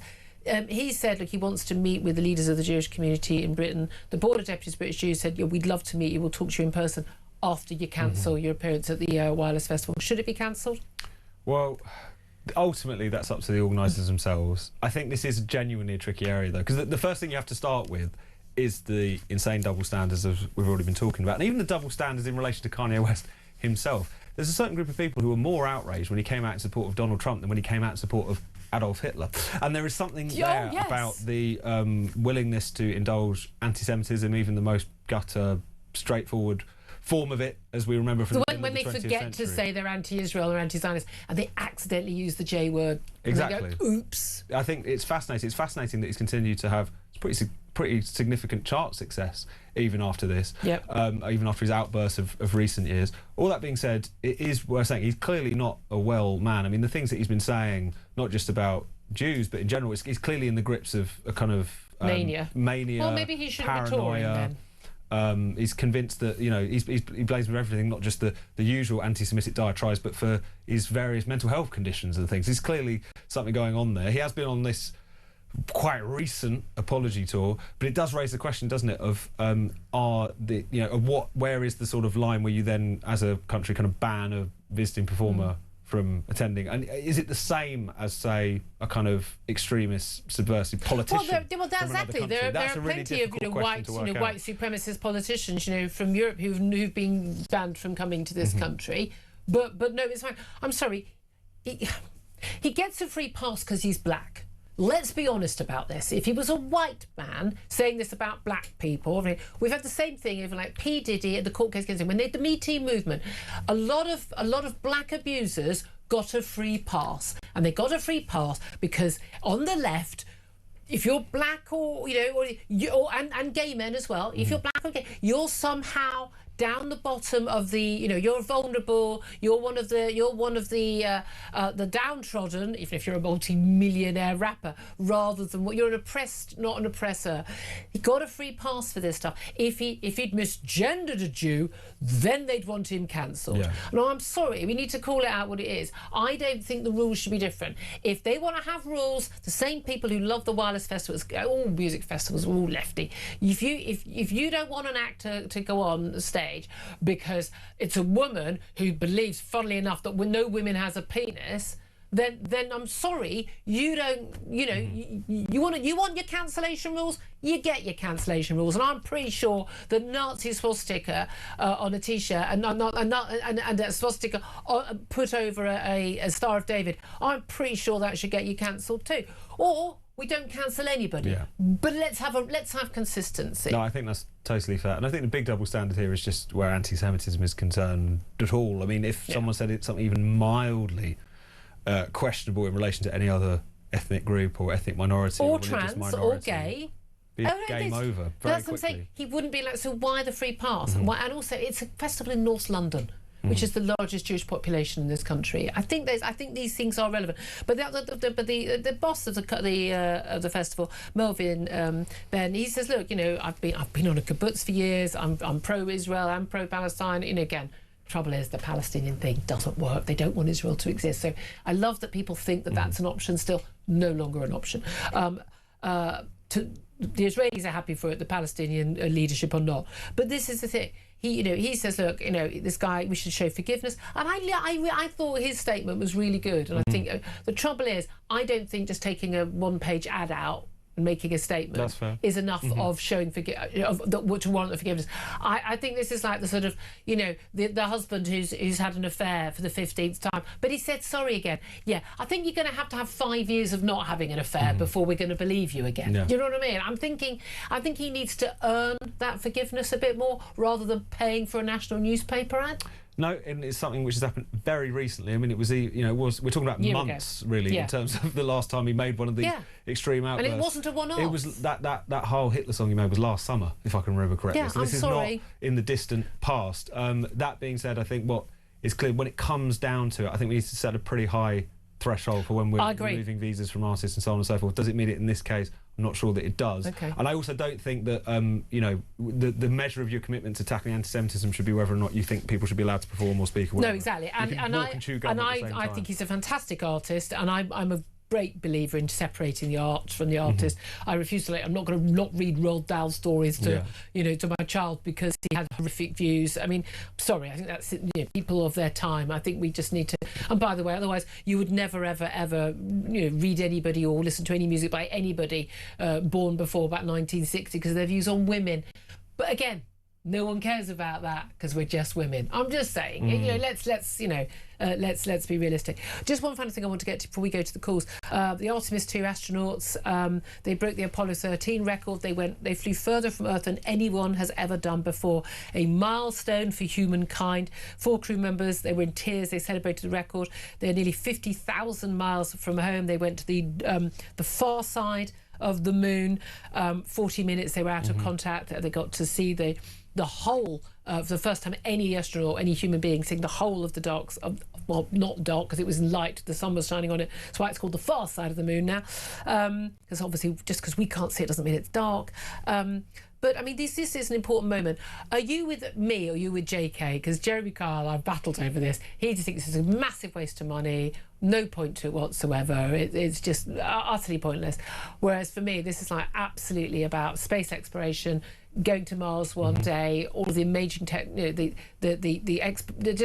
the things we're going to learn about Earth, our ability to travel to another planet. If we are hit by an asteroid, I think this is absolutely crucial to furthering, keeping mankind alive. I think that's a good thing. I'm old-fashioned like that. I don't care how much it costs. I think it's a necessity. Where are you on this? No, I completely agree with you. I think when you start having a sort of penny-pinching argument about things like space exploration, you're kind of missing the point. Not even the sense of where we're going as a species and, colonising other planets and the future of humanity and so on and so forth. But even just that human spirit of exploration, of achievement, the old cliche about why did you climb the mountain? Because it's there. Yeah. I think all of this speaks to a part of humanity which is often forgotten, is really important and is something which can not only lead to all kinds of scientific discoveries, which it absolutely does. Last time they went to the moon, all kinds of things. Yeah, when you're walking down the road on your phone and you're trying to find somewhere, you're using space technology. And all things that we can learn also about our own planet, all sorts, and our place in the universe. All these things are absolutely crucial. And also just that spirit of saying, let's go out there, let's go further than we have done before, in and of itself, I think is a good thing and an inspiring thing. So there, JK. I'm going to keep this beef going. 11:26 is the time. I'd love to hear your thoughts on this as well. Your thoughts also on the doctor strikes. How would you deal with that? We haven't even got to small matter of Iran. We've talked about that a lot in the last hour. We are going to be talking more about a lot of the topics. Want to hear your thoughts on all of them? 0344 499 1000. This is Talk.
The Crown is facing its gravest test in decades, and the royalty from talk is your front row seat. With royal reputations under pressure and probing questions about public trust, we unpack every twist and revelation with the biggest names in the business. From the throne room at Buckingham Palace to a mansion in Montecito, we follow every royal ripple. Never miss a moment of The Crown in crisis. Subscribe to the royalty from Talk on the app or wherever you get your podcasts.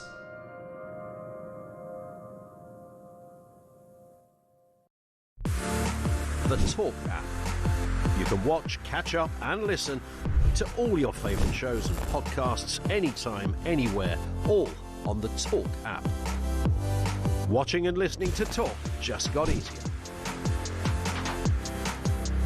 There's now only one place for the home of common sense. So head over to your App Store or Google Play and search Talk now. Across the UK, on DAB+, on YouTube, on your mobile, and on your side. This is Talk. Good morning, welcome back to the show. 11:30 is the time. Let's get straight to your calls. Barry's on the line in Norwich, wants to talk about those doctor strikes. Barry, if you were Health Secretary, how would you handle that strike? Well, I'll tell you what I'd do, right? I'd ban them from striking. I'd treat them like police officers, prison officers in the army. They take a Hippocratic oath, yeah? Right? And they've had a pay rise that I could only dream of. Dream of, yeah, right? In the public sector, yeah? And, you know, they haven't got the public behind them. And that BMA, they are just a troublemaking organisation. Yeah. Yeah, that's all they are. Yeah. And, it's political. You know, it's a political axe to grind, isn't it? I mean, it's been going on and on and on, hasn't it? Do you know what I mean? Over 3 years? 3 years? 3 years. 4 years? Well, and we're told a £3 billion cost. It's absolutely disgraceful, to be frank. And I think and one thing that baffles me, and I've seen them on TV. I don't live very far from my local hospital up here, right? And you go past them, and a lot of them look like they're in their late 20s, early 30s. Now, if they want to go back to their pay in 2008, I'm sure the majority of them are still at school, aren't they? Well, no, I was saying that point earlier. It's ridiculous. So they chose this high watermark of this wonderful, golden age before the economic crash when they had that greatest pay. Well, great, but barely anyone is back at that level of pay yet. No, and I don't know about you, but when you went for your job at Talk, when I went for my job, I asked how much the pay rate is, so I was told how much the rate of pay is. Yeah. Right. You knew the deal. You knew the deal, and these junior doctors or resident doctors or whatever they want to call themselves now, when they go up the progression ladder and they get to the level of consultant, they're going to be on silly money. Yeah, no, exactly. And again, when they talk about their pay, they're talking about starting at 52 grand now. Thank you very much. I mean, I don't think inflation's been that high, but when I started on my local paper after uni, I was on 9 grand. I mean, I was properly struggling.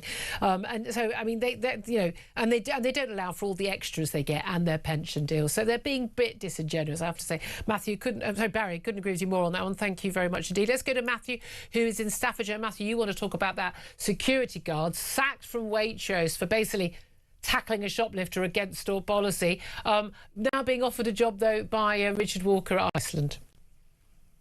Well, good luck to him, because he did his job, didn't he? I think the problem these days is that the security guards are given a uniform to wear, but not given the lawful power to approach, challenge and detain. And you could give them that overnight by making them all special constables.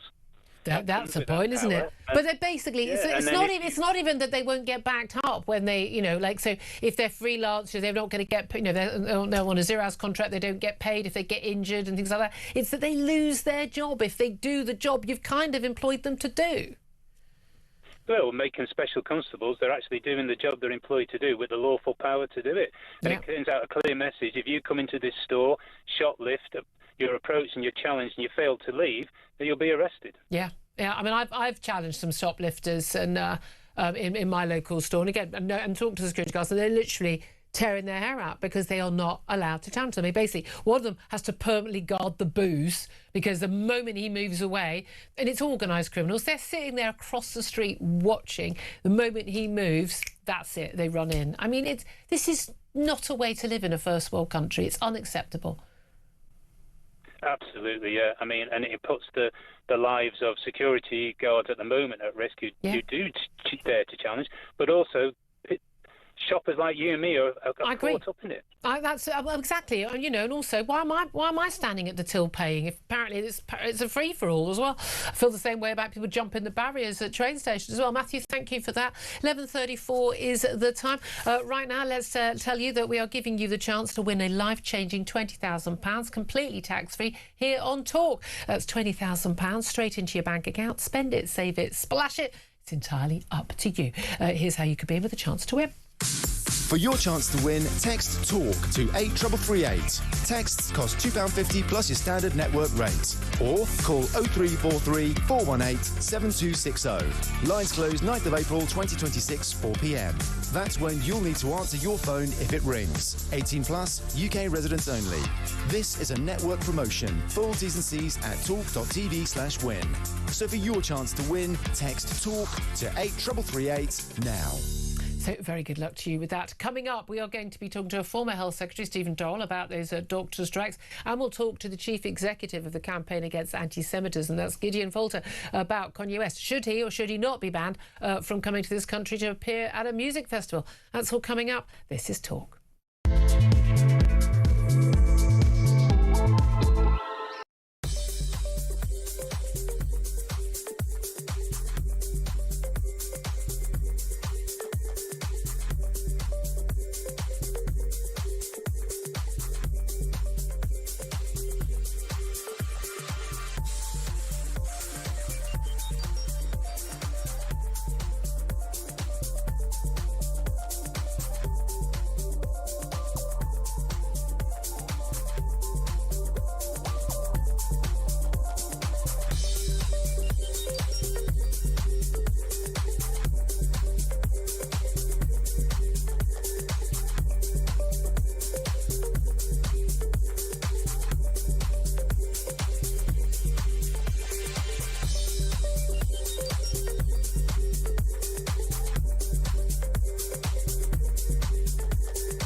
Across the UK, on DAB+, on YouTube, on your mobile, and on your side.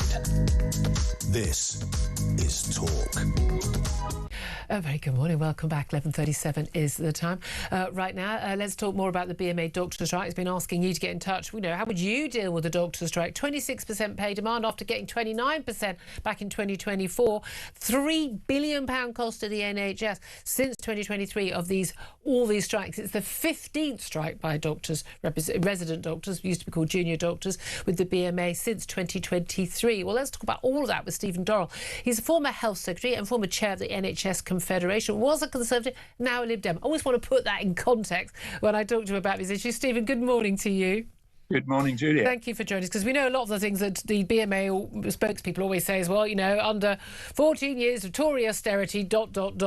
and you were Conservative Health Secretary, during some of that time. But, I mean, first of all, can you tell me, where does this £3 billion figure come from in terms of the cost? How does doctors going on strike cost the NHS what it works out as £50 million a day? Well, I think it's a very good question. Obviously, if you're running a hospital and some people are not turning up because they're on strike, there will be other costs you incur in order to keep the hospital open and running. But I think, frankly, it's a barefaced cheek of the BMA to imagine that because the NHS has had to spend whatever sum it is, let's say it's £3 billion, in order to seek to resist what I think is completely unacceptable pressure from the BMA, suddenly that turns into an entitlement on the part of the BMA to pocket that cash. I think it's because they've said if you spend that money on our wages, then we wouldn't have the strike. And yeah, I mean that's quite bizarre. It's quite a bizarre claim. But a lot of their claims are quite bizarre, though, aren't they? I mean, again, just going through the whole sort of, they want full pay restoration back to 2008, which was a high watermark, before everyone in the public sector and frankly pretty much everyone in the private sector had massive, pay real terms cuts because of the economic crash, and there were pay freezes in the NHS and 1% rises, well below inflation. That affected everybody. They seem to uniquely think that they should not be affected by it. They claim that the pay cut they've had in real terms, they use RPI instead of CPI, which makes it about 4 or 5 times more of a cut than it actually is. I mean, a lot of it, and bearing in mind, as a lot of people keep pointing out, they go back to 2008. Most resident doctors weren't even doctors in 2008. Well, that's true. I think that one of the points that's implicit in a lot of what you've just said is just to remember what happened in 2008. There was a financial crash. Now, I'm not suggesting that was all because of the BMA or because of the NHS. That clearly isn't true. But what is clearly true is that the public sector and the economic circumstances of 2008 were unsustainable. Yeah. That's why there was a crash. So if everybody went back to the position in 2008, what we'd have is another crash. And I don't think that's a very desirable That's a fair point. But it is interesting also, particularly, that I want doctors to be well paid. I want them to be well rewarded.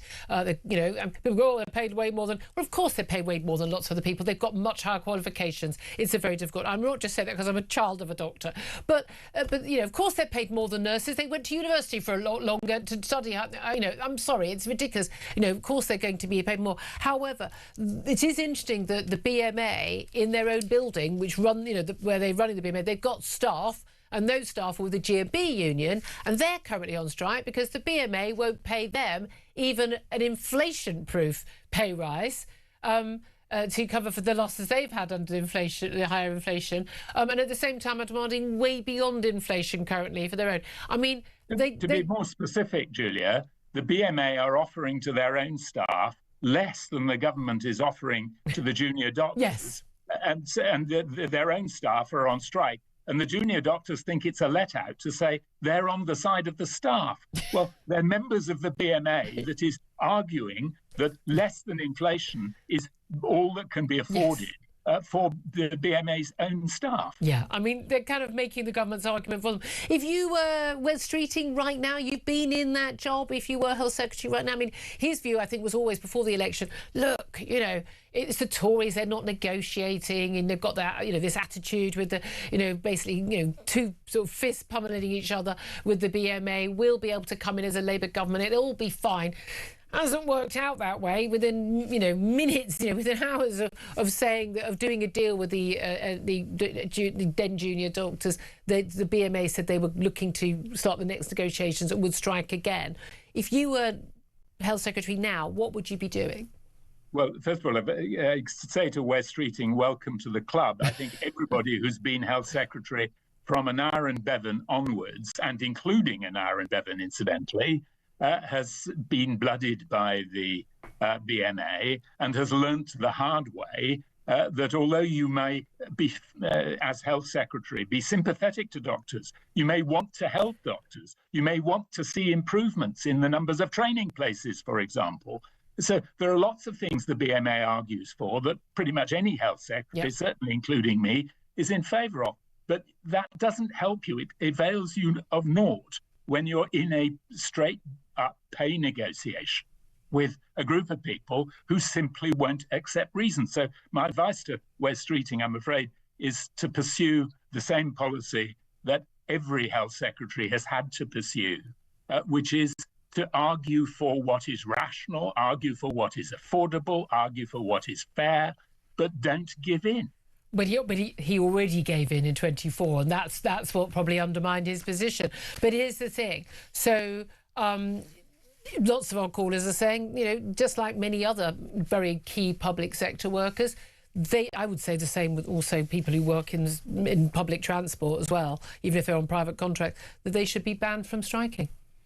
I don't agree with that, actually, because I think it's an argument about where do you draw the line, and people who work in supermarkets are No, but we've got a choice. No, because we can go to another supermarket, but we can't go to another NHS. Well, there are plenty. That's true. But I think we should be very careful before we start saying that people can't strike. Well, we don't let prison officers strike. We don't let police officers strike. True. We don't let soldiers strike. Because there's a dividing line, isn't there, between the security forces and other public servants. But there's a wide range of public servants who do essential work. Okay. And so I'm not in favour of extending the principle of no strike. Okay. I am absolutely in favour of resisting this completely unreasonable claim by the BMA. Also, one other thing I want to ask you about, NHS staff were off work with mental health issues like anxiety and stress for a record 8 million days last year. I mean, there's a hell of a lot of NHS staff, but the number of sick days taken by NHS staff due to poor mental health, which they claim, has soared by 42% since 2020. Now, we've seen this across the board with people claiming mental health strain. Are doctors and other NHS staff, whether they're admins or whatever, are they under a unique amount of strain since 2020 that we're not aware of that would cause them this anxiety? No, I don't think they're under. I think they were under very, very intense strain during the COVID. Well, the ones who were working. The ones. I don't think GPs were under strain. The great majority were under extreme strain then. And of course, to be working in an acute hospital is to be working in a stressed environment. Yeah. That is unavoidably true.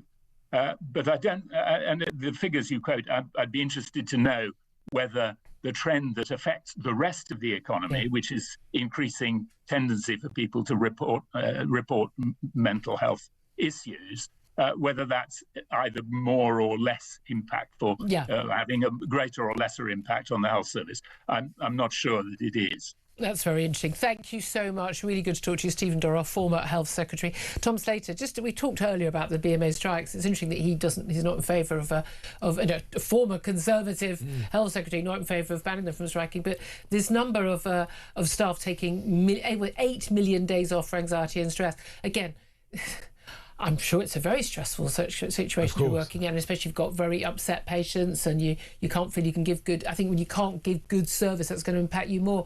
But a 42% increase since 2020. I mean, I'm sorry, I'm going to go with swinging the lead. Yeah, no, exactly. Sorry. Also, just the culture changing, not just in the health service, but in general in society. And I think it does point to the fact that in the context of these strikes, part of the problem is that sense of vocation, that sense of public service, which anyone who would be working in the National Health Service would previously have. Seems like it's around the edges going, that there's more of a kind of focus on the self, your own well-being and so on and so forth. Your work-life balance. Which is not unimportant, but you can push it too far in the other direction, and maybe that's part of the Maybe that's not the career for you, is what I would say at that point. But there we are, 11:47. It's time to take a quick break. Then we're going to be talking to Gideon Falter at the Campaign Against Anti-Semitism about Kanye West. Should he be banned from the Wireless Festival? Should he be banned from coming into the country at all? Or does he have freedom of speech, even if we don't like what he says, and if he has apologised for it? That's up next. This is Talk.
crown is facing its gravest test in decades, and the royalty from Talk is your front row seat. With royal reputations under pressure and probing questions about public trust, we unpack every twist and revelation with the biggest names in the business. From the throne room at Buckingham Palace to a mansion in Montecito, we follow every royal ripple. Never miss a moment of The Crown in Crisis. Subscribe to The Royalty from Talk on the app or wherever you get your podcasts.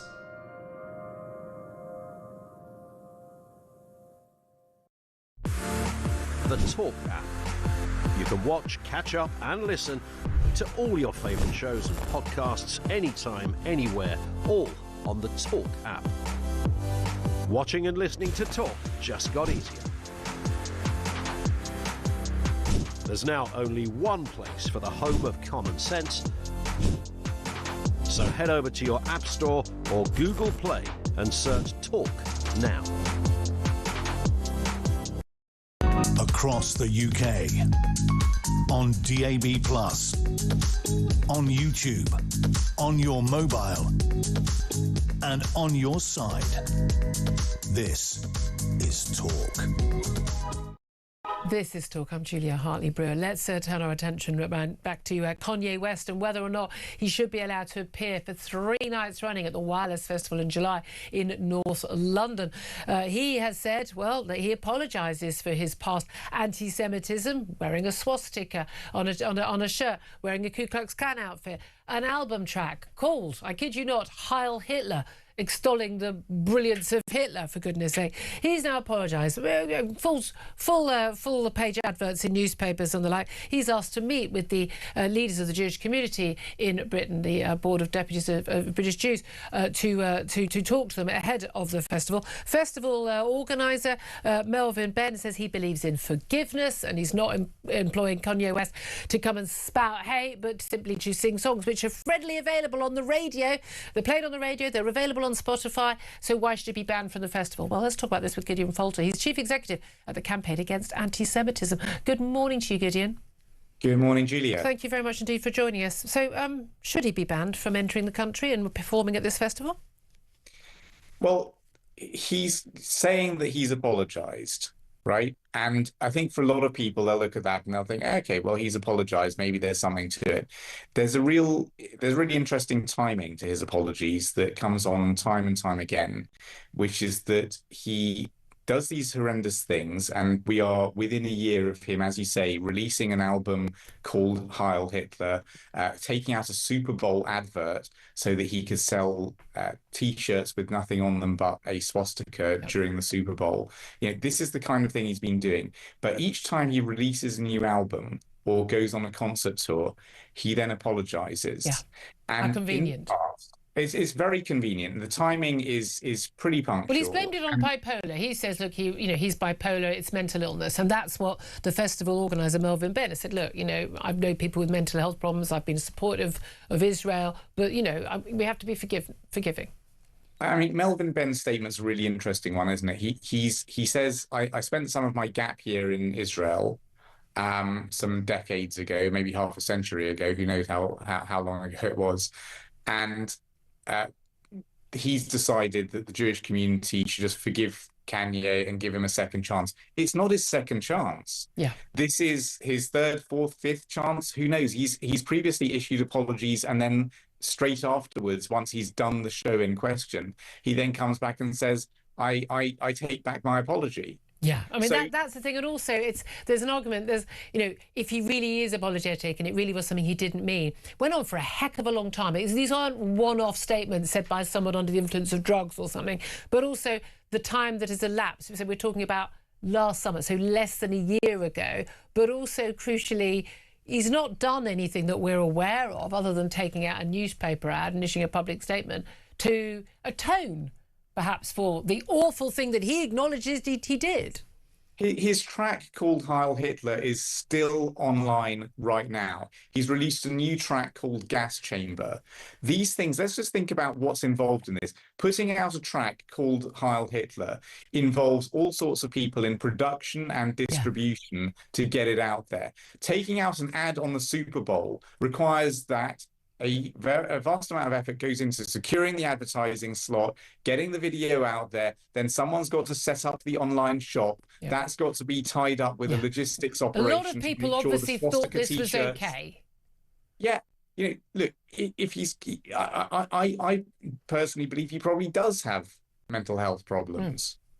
And I think we should be understanding of people who do, but lots of people have bipolar disorder who don't become, over the course of a decade or so, Hitler-loving, anti-Semitic lunatics who keep on using their immense platform to try to turn people into Jew-hating neo-Nazis. Okay. Well, this is the thing. If this were a hate preacher of another nature coming into our country, there would be no question whatsoever. If this was somebody who was a hate preacher, who was preaching hatred and death against people in another minority, there is no way that there would be even a moment's hesitation from the government. That person would not be coming in. No, indeed. We know if it was against Muslims, if it was a white person preaching against black people, we know. Listen, look on the bright side, Gideon. He didn't misgender a Jew, so that's okay. I mean, I mean, you can smile, but that's the thing. I mean, the artists the people who are defending he's got the right to do this, a lot of those people have happily cheered on the cancellation of other artists who have simply either stood up for Israel, interestingly, or refused to accept the idea that, women can have a penis. Okay to cancel those people, but not this guy. Here's the thing. 2015, Theresa May was Home Secretary. She banned an artist called Tyler, the Creator, from the UK, album lyrics from 6 years earlier, which encouraged violence and had homophobic language, on the basis that it was not conducive to the public good. We understand the Home Secretary now, Shabana Mahmood, is looking at this. The Prime Minister has said he's found it concerning. People who have taken action, I would say all credit to them. Pepsi, Diageo, PayPal, a number of other alcohol sponsors of this festival have basically gone, yeah, we want nothing to do with it, thank you. A lot of these festivals only make money if they've got the big sponsors. They're just saying we don't want to be associated with this. Do you think at the end of the day it will be money that talks rather than the politicians making a go crazy actual decision? I mean, clearly money is talking here. Melvin Benn, the promoter of the show, of the Wireless Festival, has spent a week avoiding the media as hard as he can. Now that all of his sponsors are dropping out, one after another, these big corporates are dropping out of backing the Wireless Festival. And all of a sudden, he's got a statement about how he did a gap year in Israel and the Jews ought to forgive Kanye yet again. So I think that this is pretty rich and this is all about money. I think that if West were really apologetic, if Kanye West really apologetic, then we would see him withdraw tracks like his Heil Hitler track. We see that would be a bare minimum, wouldn't it? That would be a bare minimum to not continue to make money from that. As a bare minimum, just stop doing the damage. He's still doing the damage right now. People are still able to go there and listen to this mad stuff that he's put out there. Maybe he would donate the proceeds of his swastika t-shirt to a charity somewhere. Yeah. But there's more to it than that, which is Kanye West has more followers on social media than there are Jews on the planet.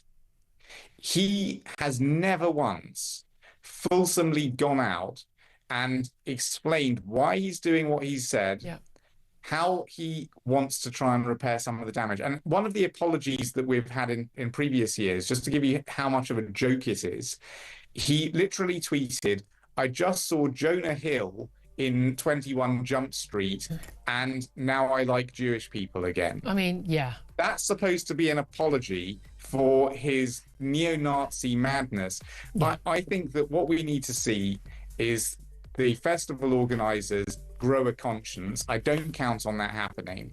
And if that's not going to happen, Kanye West has now said that he wants to meet with the Jewish community. We're not meeting with him before he does the festival. The Board of Deputies exactly has said when he cancels his appearance, then they'll meet with him. I think you've put a very strong argument there. I'd love to have people's thoughts on that. Gideon Falter from the Campaign Against Anti-Semitism, thank you very much indeed for joining us. Your thoughts on what you had to say, 0344 499 1000, be very good to hear. Going to take a quick break, then going to be talking to Richard Dearlove, the former head of MI6, about Iran. This is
across the UK.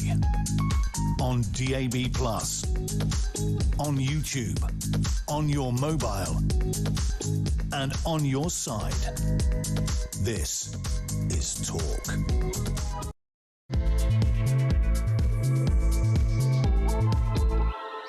Very, very good afternoon to you. This is Talk. We are the home of common sense. 2 minutes past midday is the time.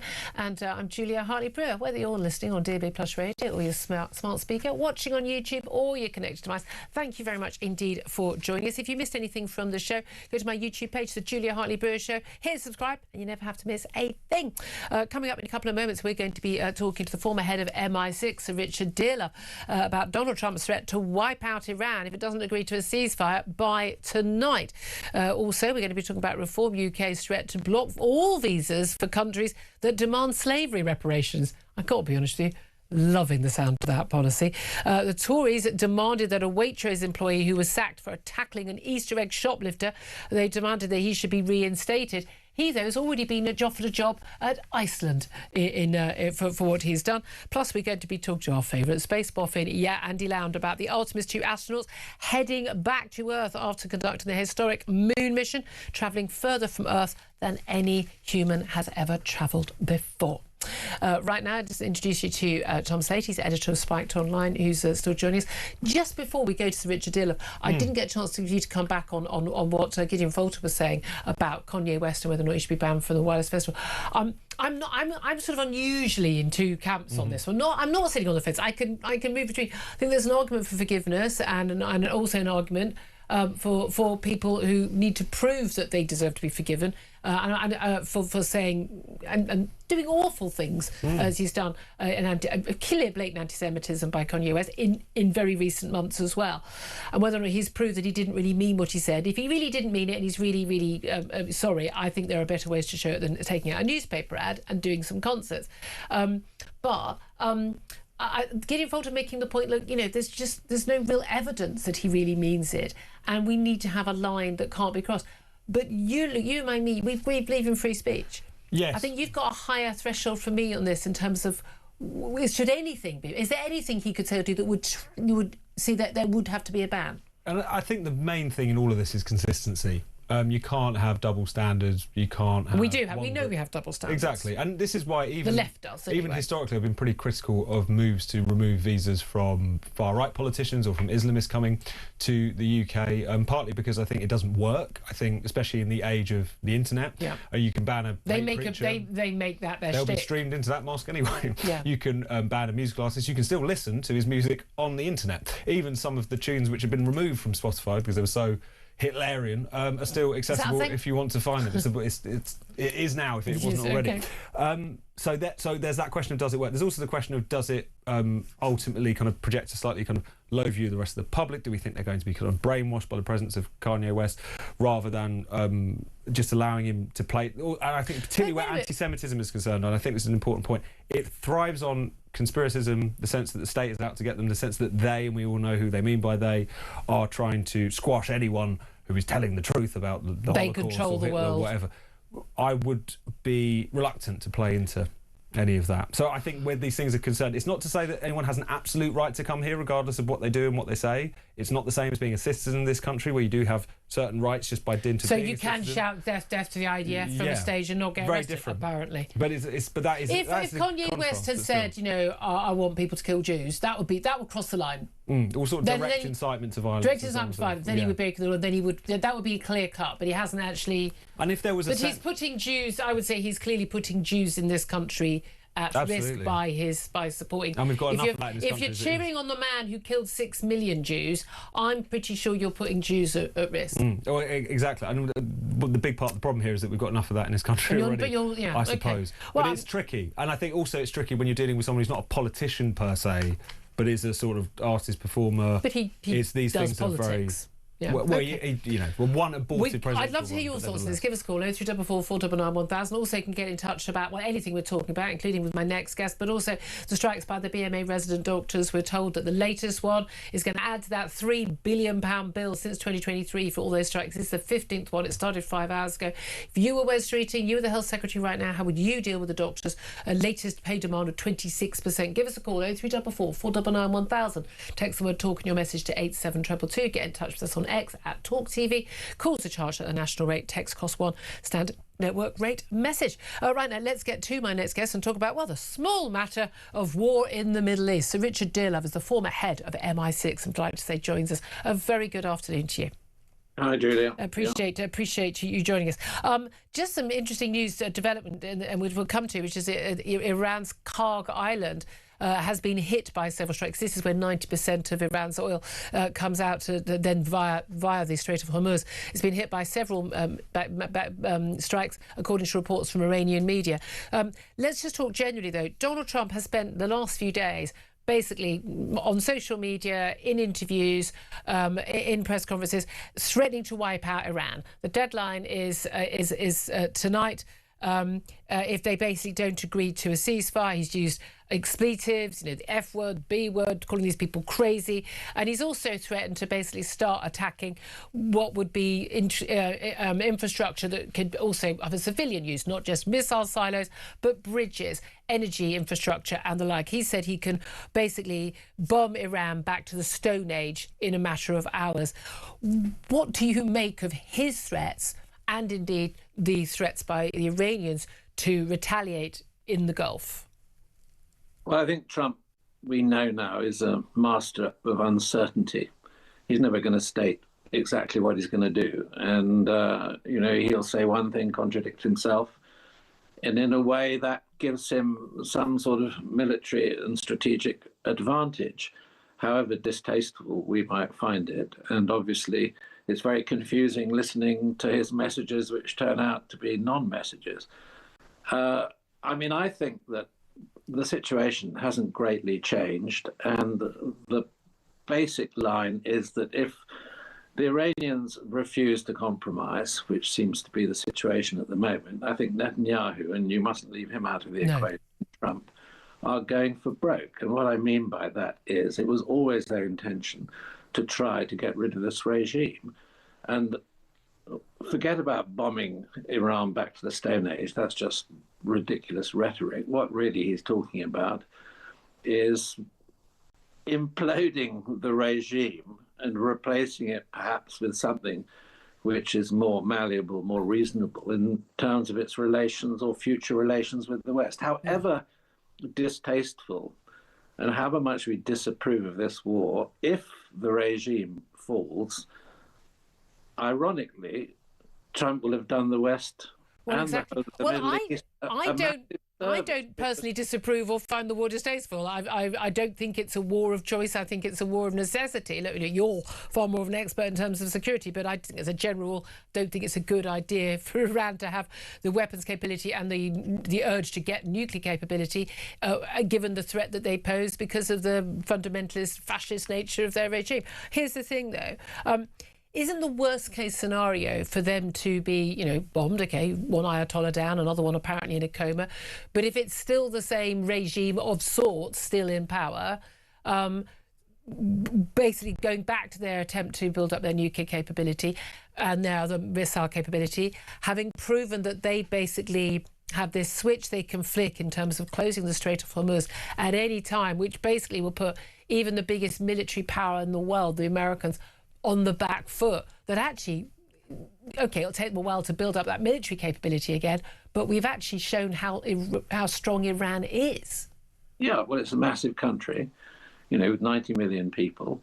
It's been pursuing this extraordinarily destructive and disruptive policy for years. And where we are now, is the final chapter in a crisis which started back in the 1970s. Yeah. And okay, I retired quite a long time ago, but what were we dealing with back at the beginning of this current century? We were dealing with Iranian nuclear ambitions. Yeah. And this is something that, as it were, is completely unacceptable particularly with a regime like the current Iranian regime. So, I mean, I agree that until we solve that problem, it's going to just continue on and on and on as a crisis. Yeah. And perhaps made worse by this conflict, because if they're left, if the IRGC, let's face it, we're talking really about this group, are left in power, they'll be determined, to get back to where they were. And they have a fantastic record of lying and deceiving the international community, whether there have been inspections and I've been a great critic of the attempts to, as it were, mollify the regime and negotiate with them, because you can't trust a word they say. But they've also got support, this axis of evil, the Russians, the Chinese, been helping. Yeah. That is the big concern. It's interesting, I was just saying earlier that Iran's Karg Island, which lots of talk about the US Marines being flown into the region so they could basically take Karg Island, because once you've taken Iran's ability to sell oil, then that has a massive impact on the regime. But the Karg Island has been hit by several strikes. Now, the Israelis have said that they have been carrying out some targeted strikes. So it may well be that Israelis behind that. Interestingly, the Iran's Revolutionary Guard Corps, they've said they are willing to widen the scope of their attacks beyond the Middle East, beyond the region, if the US carries out an assault on its civilian facilities. So we've already had talk and the big fear about attacking energy installations and energy production in Qatar and Saudi Arabia and other countries in the Middle East. We know Iran's got the ability to do that, but also their ability to take out desalination plants as well, another massive concern in those Arab states, but also attempting to do it in Israel as well. And of course, Israel's got the Iron Dome, but it's not, as we can see from the deaths we've seen, it's not foolproof. There is a real risk of this escalating across the Middle East, but also if Iran does have these weapons, and I think you and I have discussed it before, those weapons that were apparently sent towards the Chagos Islands in the middle of the Indian Ocean, could those reach Europe? We're in different territory altogether, aren't we? We are, and that would be a huge escalation. Frankly, I don't expect that to happen. Why not? Well, because it would really line up everybody. That would bring in the Europeans. They'd have no choice. They would be forced to join the conflict if Iran sort of began to target European countries. And I mean, the ballistic missiles of that range, I think, are relatively speaking untested. They have the capability, and I'm not sure that they have a great number of them. I mean, I'm not sufficiently in the detail now to know. But on the other hand, I think one can speculate that they won't go down that track. Because it will be really a step too far. Even for Islamic, revolutionary fanatics? I think it's much more likely that you'll see perhaps some sort of inspired terrorist attack, because that would be more disruptive in a way than a single missile shot. So I think one is maybe in a heightened security situation. And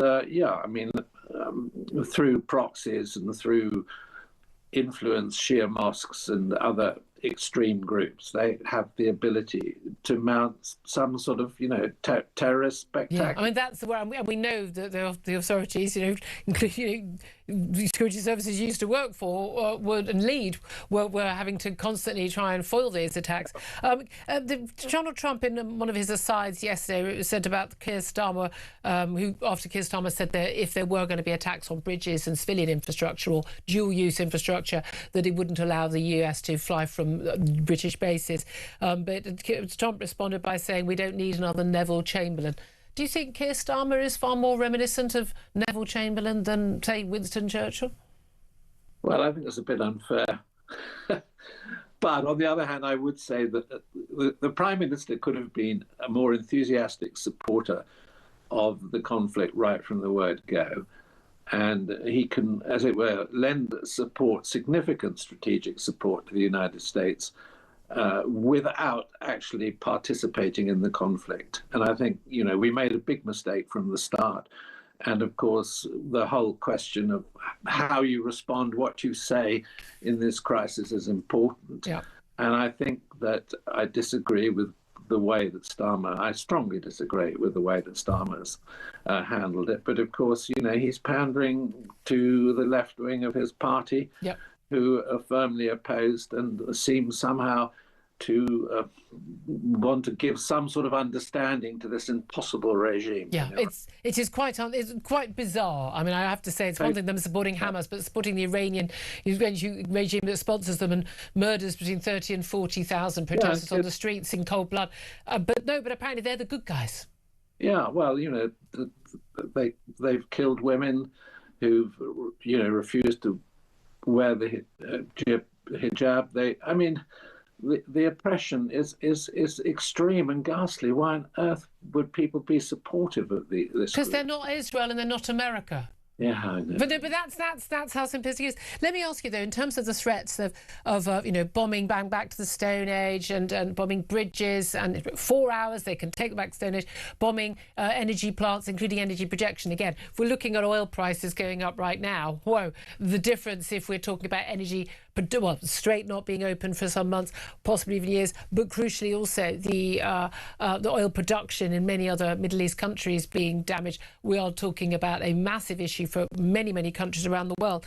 But John Spencer, who I'm sure you'll know is an expert in America on sort of legality of war and the conduct of war, he's argued that against what a lot of us have been saying, a lot of people assuming that targeting bridges, power plants, oil and gas facilities, airfields and other dual-use infrastructures, targeting communication, factories and rail lines, if they serve both civilian and military needs, may in fact be lawful. A lot of talk about war crimes, but we've had a lot of talk about war crimes in Gaza, and most of this is entirely unfounded as well.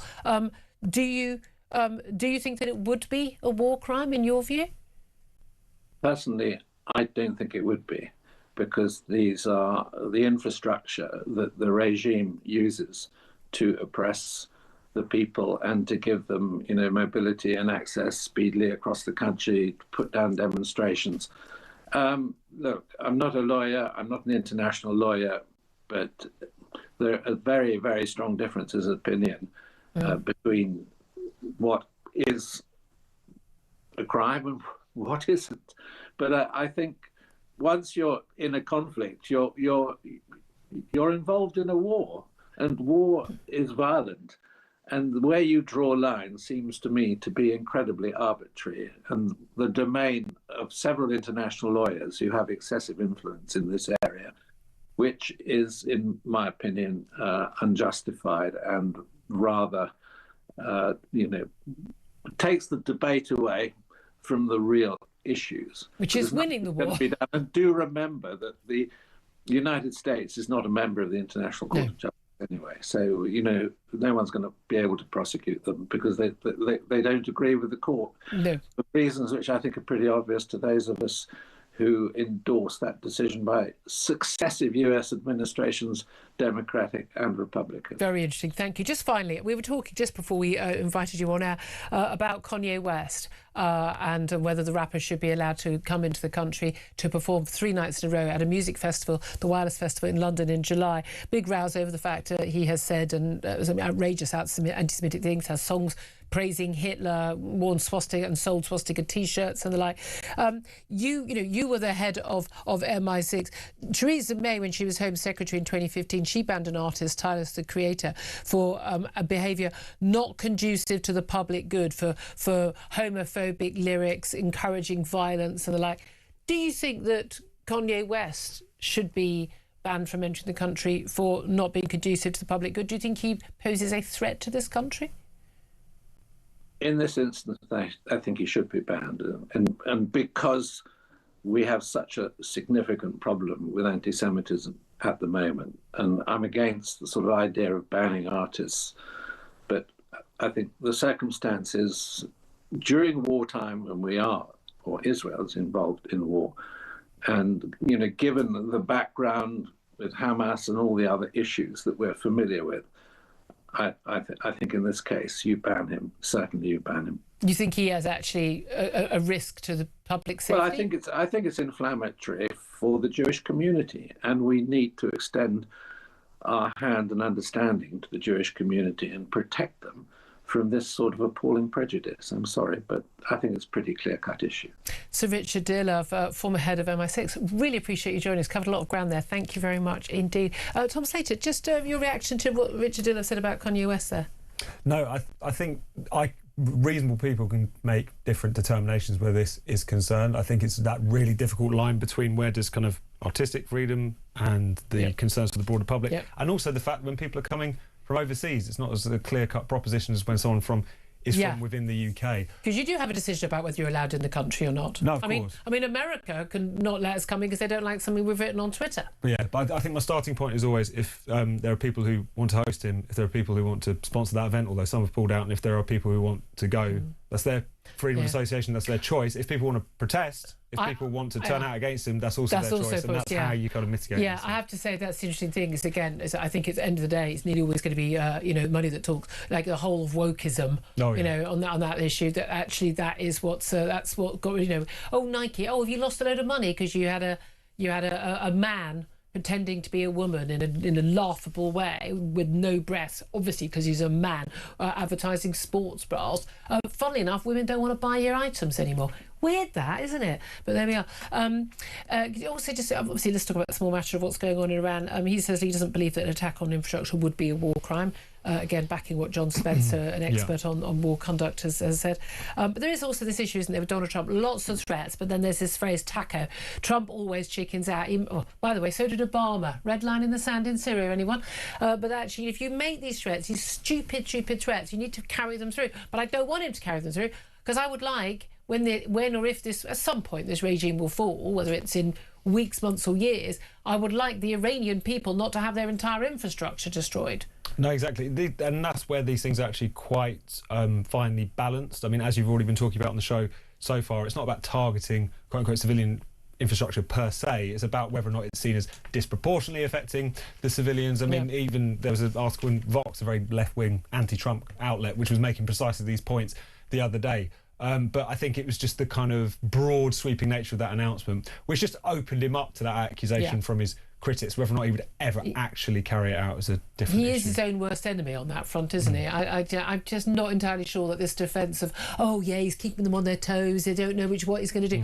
I don't think that flies anymore. We discussed much earlier on the show, about 2 hours ago, whether or not people are genuinely concerned. Is there some sort of evidence of dementia because of the erratic language, some of these messages? Of course, we know he's got an attention span issue, like bored with this now. It's supposed to be, 4 to 6 weeks, bored now, next. That there is a worry about that actually these things need to be thought through. Again, you would have secured the Strait of Hormuz if you were all thinking it through, but surely the Pentagon thought it through. Who's not thinking it through? Is Hexas not thinking it through? His Secretary of War? And I don't care what he wants to call himself, but the whole point of having someone ex-military doing that job was they would understand this stuff. And I'm not ex-military and I understand it better than they appear to have done it. Or is this also the Western media demanding that wars are just perfect and clean and wonderful and you have a victory within days and everything's fine? Otherwise it's a disaster. Because it seems to me that they are massively... Look, the Israelis know what they're doing. If anyone's under illusion, then we know that Netanyahu knows what he's doing when it comes to taking on an enemy, for goodness sake. Israel has never lost a war. There's a giveaway. Apart from PR war on social media over Gaza.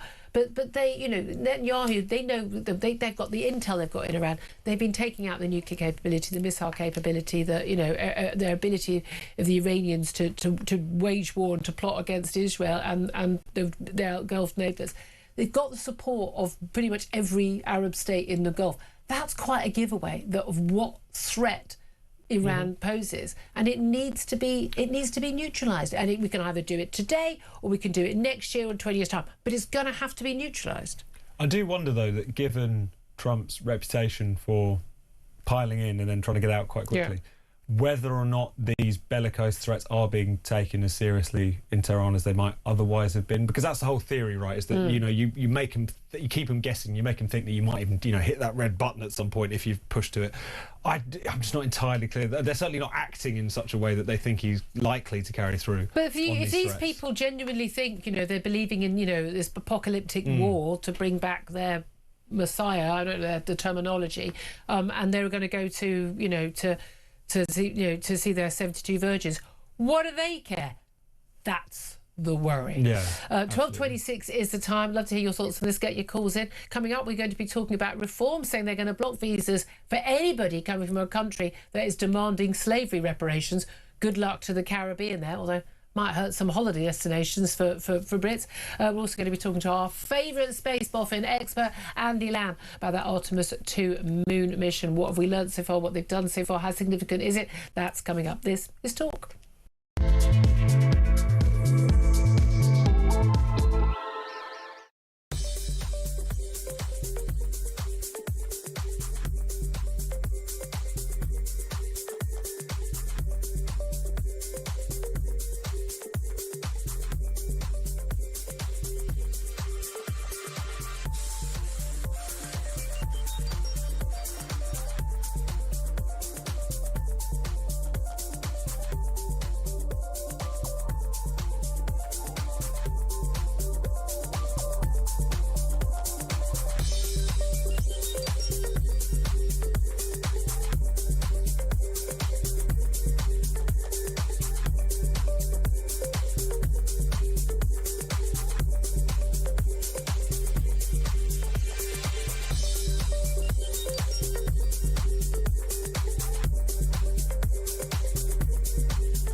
The Crown is facing its gravest test in decades, and the royalty from Talk is your front row seat.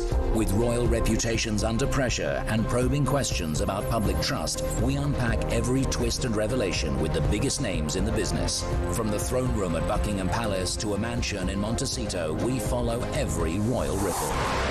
Never miss a moment of The Crown in crisis. Subscribe to the royalty from Talk on the app or wherever you get your podcasts.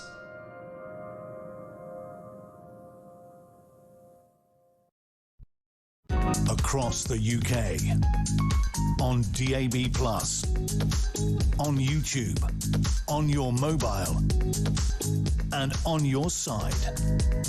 This is Talk. This is Talk. Thanks so much for joining me. 12:29 is the time. Coming up, we're going to be talking more about a visa ban on people coming from countries where they've been demanding reparations for slavery. I'm loving this policy. And more on that moon mission from Artemis 2. First up, let's get to your calls. 0344 499 1000 is the number to call. Robert is in Hertfordshire, wants to talk about those BMA resident doctors' strikes. I've been asking, if you were Health Secretary right now, what would you do to deal with their 26% pay demand? What do you think you do, Robert? Tell you what I'll do. I've changed my name, by the way. I'm Mr. Angry. I'm Mr. Livid of Hertfordshire. I'll tell you what I'll do. I never thought I'd say this. Sack them all. It's about time we nationalised the NHS, and that will give them a boot up the... Wait a minute, nationalised? It's already nationalised. Well, it is to a certain extent, but I mean to the point of you ain't got a job anymore. You know, okay. All very well. You get rid of half of work done by doctors, I think, in the NHS is carried out by these people. Ooh, so we just sack them all, and then what? People just die? There's a deeper thing to this. This is the same as a university is in a school. It's been infiltrated by Marxism. And I completely agree with you, yeah. Now, I'll tell you now, I see a photograph of these striking doctors today. I guarantee you, although I can't prove it, once they take their doctors' whites off, on go the Antifa masks, and they're walking up and down Oxford Street, It's the same, you know, it's Marxism. It's destroying this country. It's destroying the educational system. West Streeting had a great opportunity when Labour took over. He could have done a deal with them and said, yeah, I'll give you what you want, but you never strike again. Sign a thing. Yep. He had the opportunity there. Yeah.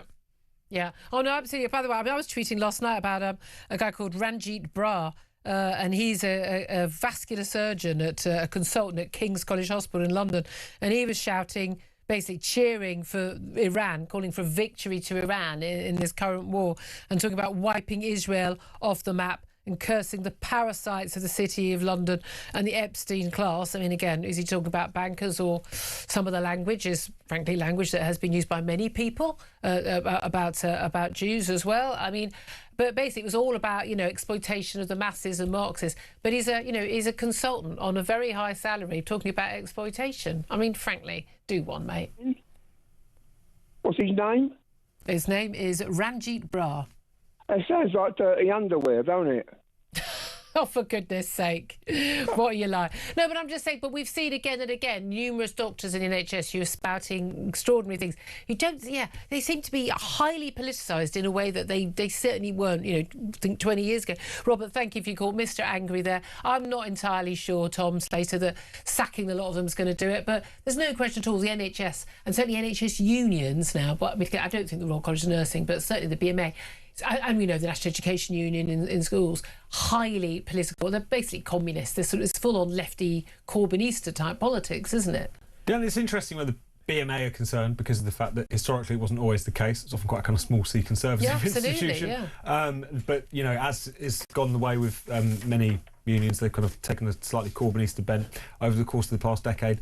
And it's just getting to the point where I think people's patience is running thin, certainly amongst patients, but it's one of those things where if you're going to do industrial action, it doesn't matter how fair your claims are, how fair your grievances are, that there need to be some form of redress. Particularly if in the public sector, you need to take the public with you. Yeah, and they're not. And that's not happening. No, indeed. Well, let's see. Is Kanye West taking the public with him in terms of wanting to come and perform at the Wireless Festival in North London in July? Let's ask Marion, who's in Norfolk and is joining us. Marion, what do you think? Do you think Kanye West should be banned from coming to the country? Do you think he should be banned from the festival? Ooh, I hate being put on the spot. I think he should be banned. I did some research while it was being discussed, and what I found out was Mein Kampf, I've never read it. Hitler said they were racially inferior, subhuman people of colour, and they were targeted by discrimination laws. Black people. Yes. Yeah, and then there's Kanye celebrating Hitler in a song. Yeah. Yeah, that's what I'm saying. Hitler didn't think so much of him. He murdered 6 million Jews and 10 million other people, some of which were people of colour. So I'm just at a loss to why he would actually glorify in his music Hitler. Well, he says he's suffering from bipolar, it's mental disorder, and that's why he's apologised. Do you think that the Jewish people here, or indeed people who support, you know, Jewish people, should say, yeah, we accept your apology, it's fine? Or do you think the government should say, you're not welcome here, you're not, what's the phrase, conducive to the public order? It's like telling a bad joke that really hurts someone, you know, and then when they get a reaction they didn't expect, oh, I was only joking. No, I think he's a grown-up. He's responsible for what he says and what he does. Yeah. I defend people telling jokes that upset people. You do? Yes, 100%. I think you should joke. I think you can joke about anything. I think you can joke about racism, sexism, child abuse, rape, the Holocaust. I think you can joke about if it's a good joke. Yeah, but because he's so famous, I mean, aren't you sort of obligated to be careful in a certain way? Yes, have fun, you know, and do what you want to do. Well, a joke by definition, people look up to you. Yeah, exactly. There's a joke is not saying you mean it. You're making a joke. That's different. Whereas he's made money out of selling T-shirts with swastikas on. No, what can you say? I know. Anyway. Yeah, that's the thing. Marion, thank you for that. I appreciate that. Again, I think it's a difficult one. I don't think it's clear-cut. I really don't. 12:36 this time. We're going to take a quick break. First, though, we're giving you the chance to win a life-changing £20,000. That's completely tax-free here on Talk. That's £20,000 straight into your bank account. Spend it, save it, splash it. It's entirely up to you. Here's how you could be in with the chance to win. For your chance to win, text TALK to 83338. Texts cost £2.50 plus your standard network rate. Or call 0343 418 7260. Lines close 9th of April 2026, 4 p.m. That's when you'll need to answer your phone if it rings. 18 plus, UK residents only. This is a network promotion. Full T's and C's at talk.tv/win. So for your chance to win, text TALK to 83338 now. Right, lots more coming up. Stay tuned. This is Talk. It's 12:36.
Across the UK, on DAB+, on YouTube, on your mobile, and on your side.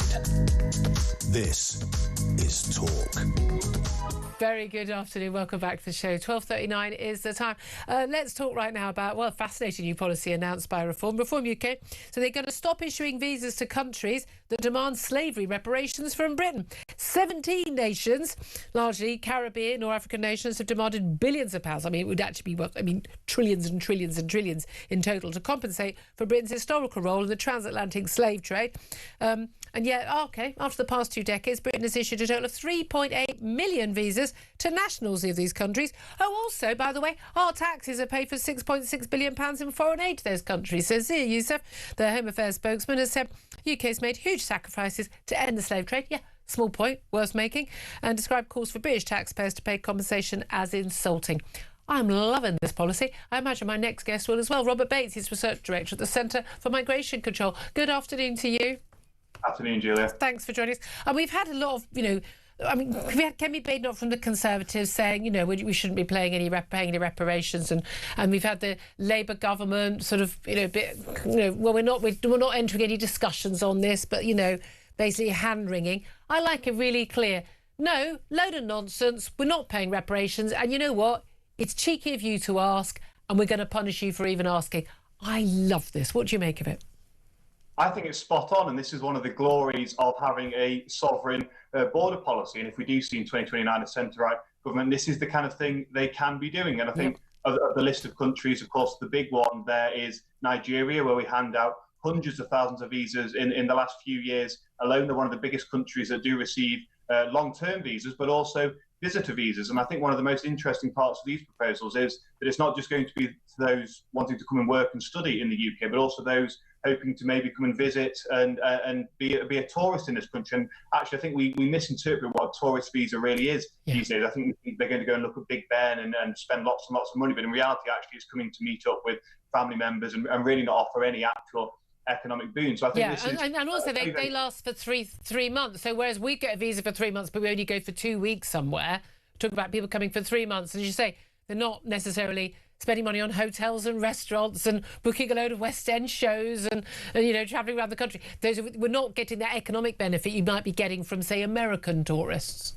No, exactly. They're often sat in a council house in Newham and not really actually doing much to rejuvenate or to energise hospitality and so forth. And I think actually the idea of a red list is really something that's garnered a lot more support in recent months. And I think it's something that actually is essential, not just when you see these countries sort of taking the mickey and asking for reparations, but when you consider that certain nationalities, whether it's their economic contribution or their crime rates as well, really simply aren't worth actually entertaining with visa systems, with open door immigration policies. And this idea of just saying, no, sorry, for the time being, we're going to introduce a moratorium is definitely the way forward. But this is the thing: it will punish individual people who might want to come here to work, and we might welcome. It will punish family members, and I've got friends who are Nigerian, and that would absolutely be a concern for them. However, there is also an element where, well, you know, these are democratic nations.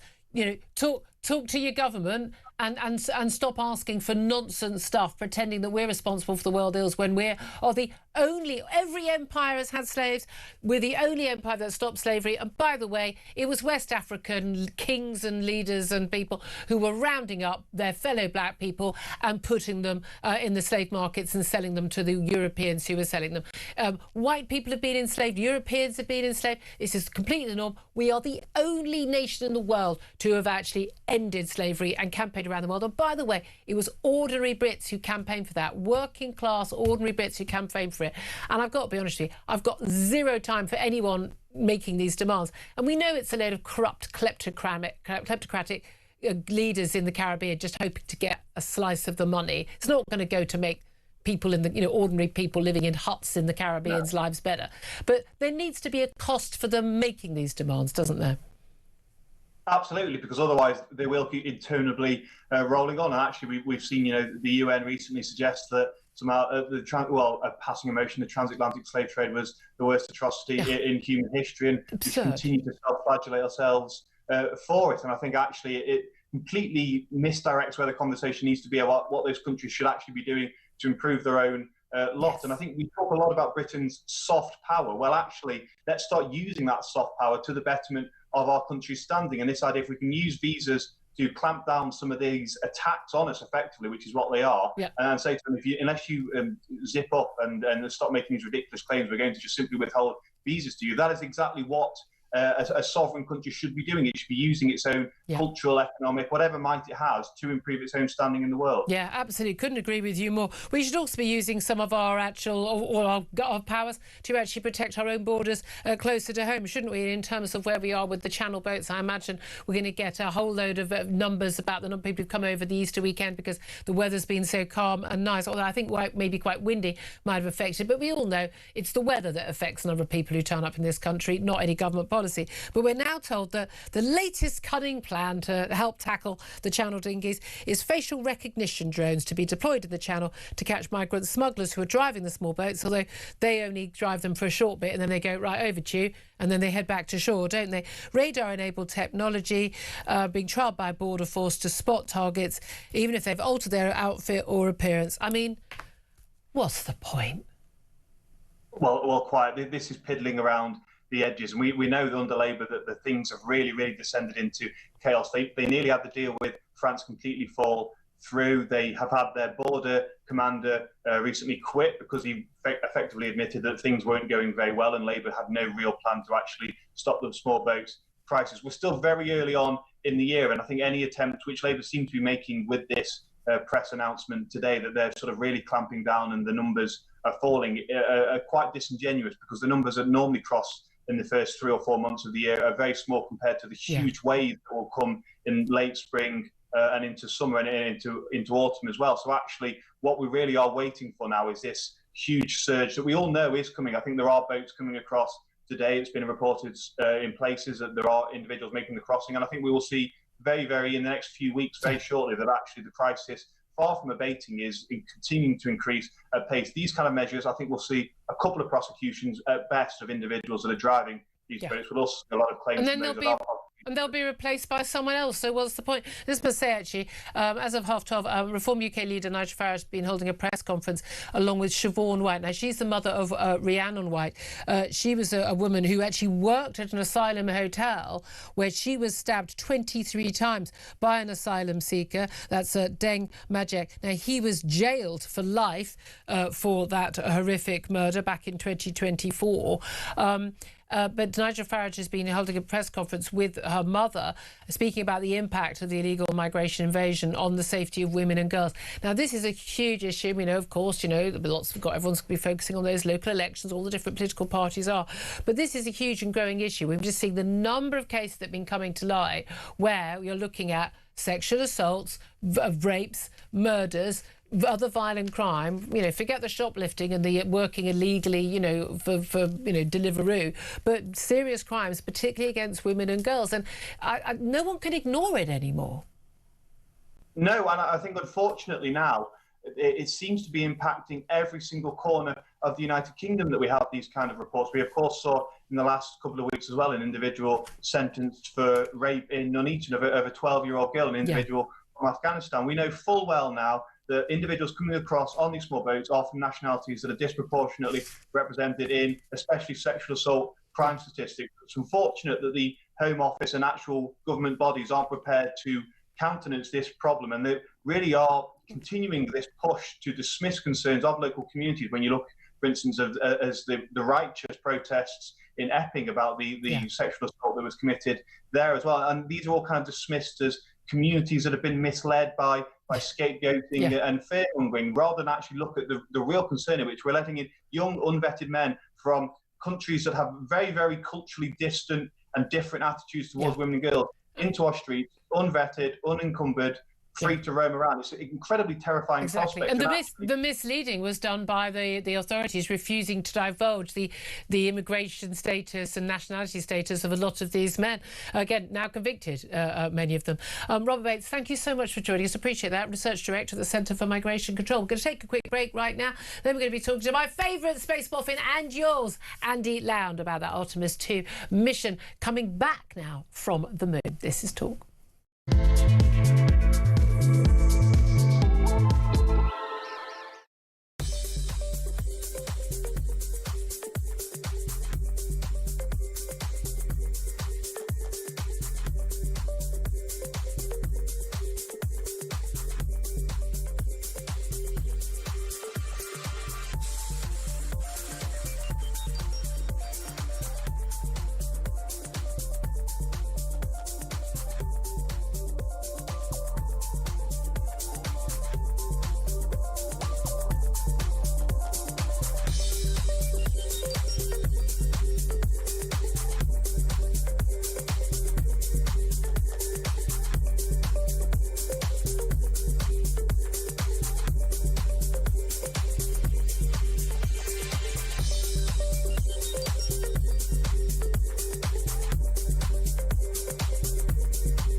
crown is facing its gravest test in decades, and the royalty from talk is your front row seat.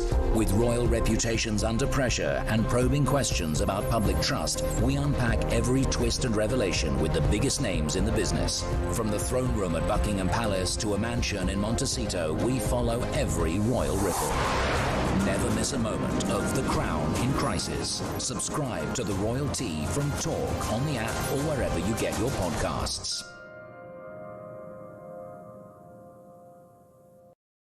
Across the UK, on DAB+, on YouTube, on your mobile, and on your side.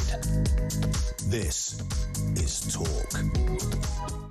Good afternoon. This is Talk. The time is 12:51. I'm Julia Hartley-Brewer. Tom Stater still with me. Delighted to be joined now by your and my favourite space boffin, space expert, Andy Lown joins us to talk about the latest on the Artemis 2 moon mission. A very, very good afternoon to you, Andy. Good afternoon, Julia. It was great to talk to you in the studio on the day that we actually had, you know, the lift off and the successful lift off, and it went off to space. Now this is now an Earth mission, because they've gone around the far side of the moon. First time that any human being has gone as far as they've gone. They're on their way back to Earth. I'm still arguing with Jeremy Kyle about whether or not this is worthwhile or not. But I mean, certainly the Artemis 2 astronauts were in tears, weren't they, as they broke the Apollo 13 record? Tell us about that. Yes, I mean, we enjoyed the launch, but to be honest, last night was one of the most exciting events I think I've ever experienced in my life. The spacecraft itself is doing a free return around the moon back towards the Earth, so they didn't need to fire their thrusters when they're going round. And of course, they stretch further away than Apollo 13 did. I mean, Apollo 13 did its free return because of an emergency. It was a safe way of getting them back. Yeah. So they actually have been the humans which have been furthest from the Earth ever in history, which in itself is quite amazing. 252,752 miles. Yeah, quite a staggering distance. And for 40 minutes out of contact with Houston. Yes, well, they passed behind the Earth and they're out of contact altogether, which is quite staggering, really. They're the loneliest people in the solar system at that point, out of contact with the Earth. It's quite fantastic. I don't know. Sometimes on Vodafone I feel that way too, but you know, it depends where you are in our capital city. Or ringing directory inquiries. Yeah, that's always the one, isn't it? Yeah. Yes, but the interesting thing was that, I mean, we emphasised this on Talk, that these would be the first humans ever to see the far side of the moon in detail in sunlight. And that was the descriptions they were giving, descriptions we'd never had before from human eyes, which was really important to try and get an understanding of that. And then when it went into darkness, they actually observed impacts on the surface of the moon from meteorites which were hitting the ground. And then when they came round, the work was to continue, because they then had an eclipse of the sun by the moon to observe. And they said some of the things they observed there was magnificent. I think that some of the best lines I've ever heard from anyone, one of the astronauts stated they would have to invent new adjectives in the English language to describe what he can see. I mean, I find that absolutely an amazing thing for the human race, to actually be able to see things in the universe that they've never seen before, and to try and get that through to us. I think it's absolutely fantastic. And it is a great, the way the world is at the moment and the way things are going, it's actually a big uplift for us to show how brilliant the human race can be if it chooses to put its mind to it. Sets its mind to it. Well, there is that race, of course, with the Chinese over this as well. Yeah. For those who were foolishly not listening last week when you were in the studio talking about how important this isn't about, you know, just that, oh, my rocket's bigger than yours, or that. How significant this can be, because it is not about flying around the moon and back. There's a whole load of Artemis missions. This is Artemis 2. Artemis 4 is going to land on the moon, but the long-term aim is going to Mars. Tell us why all of that matters. It matters. There's a number of factors which go into this. One is the general scientific information that we get back. That's always interesting from curiosity, but there's the technological developments which are really vital to us down here on Earth, and we need to develop our technologies. We're also running out of resources, or of what we might call available resources on the Earth. There is resources on the Earth, but they're hard to get hold of, going deep under the sea, and there's always the issues that we are damaging our planet environmentally by some of the work we do, which in fact we are polluting areas, which can be a problem. But these resources are available on the moon, and they're available on the asteroids, and we need to develop technology technologies that can do that. And of course, other countries are doing it. You're absolutely right. There is a race with China. China is going for those resources on the moon, and they are going to put humans on the moon by 2030 themselves. Section off a part of the moon that they land on. There's no question that'll be Chinese territory. So what we're doing is we're seeing an expansion almost of the geopolitical situation on Earth out into space, and that's just life. That's what's going to happen. I mean, again, I thought that there was a deal that no one was going to be able to claim land territory on the moon. But how do you stop it? But this is the thing. I mean, this will be how wars are fought in the future. This is technological as well. In just terms of the far side of the moon, I mean, again, it is extraordinary. There is a part of the moon, because of the way the moon turns, the way we turn, that we never see. What did they see? Was there anything they saw that's different? I understand the two sides of the moon are very different.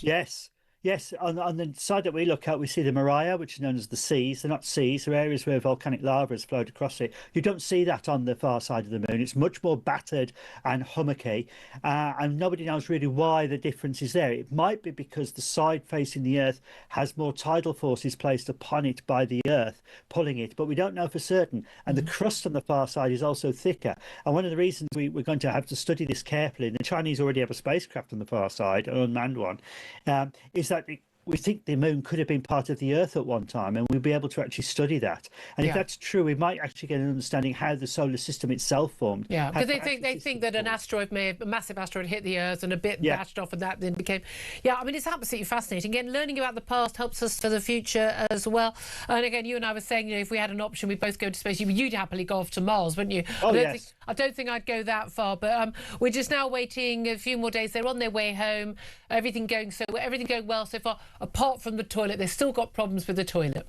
I know, isn't that all right? Isn't that interesting? They've had some issues with the toilet, and even during the mission, they had a warning sign came up. It's time to empty the toilet, the urine tank, which I thought was really funny. And they can't because it's frozen. To the real world. I love the bit. It's always going to be something little like that because there's a problem. But it's fantastic to talk to you as always, Andy Lamb. Thank you very much. Tom Slater, you and I were saying how fascinating we are. We love it. But it is also interesting. It's like why is the other side of the moon completely different from? But I suppose if you looked at Earth, you only just saw the Pacific Ocean, and then you saw the other side with all the landmass. You go, those are two completely different sides of Earth. No, and that's why you go on these missions, to actually find out, to expand human endeavour and knowledge. So I think it's something that's really exciting, even though, especially at a time like this where things do feel a little bit. Tell you what's really exciting is whether Kanye West is going to be able to perform this festival or not. Keir Starmer has apparently, Downing Street has said that all options remain on the table, decisions taken in line with the law about Kanye West. But the Home Office is reviewing Kanye West's permission to enter the UK to perform at the Wireless Festival. Interestingly, though,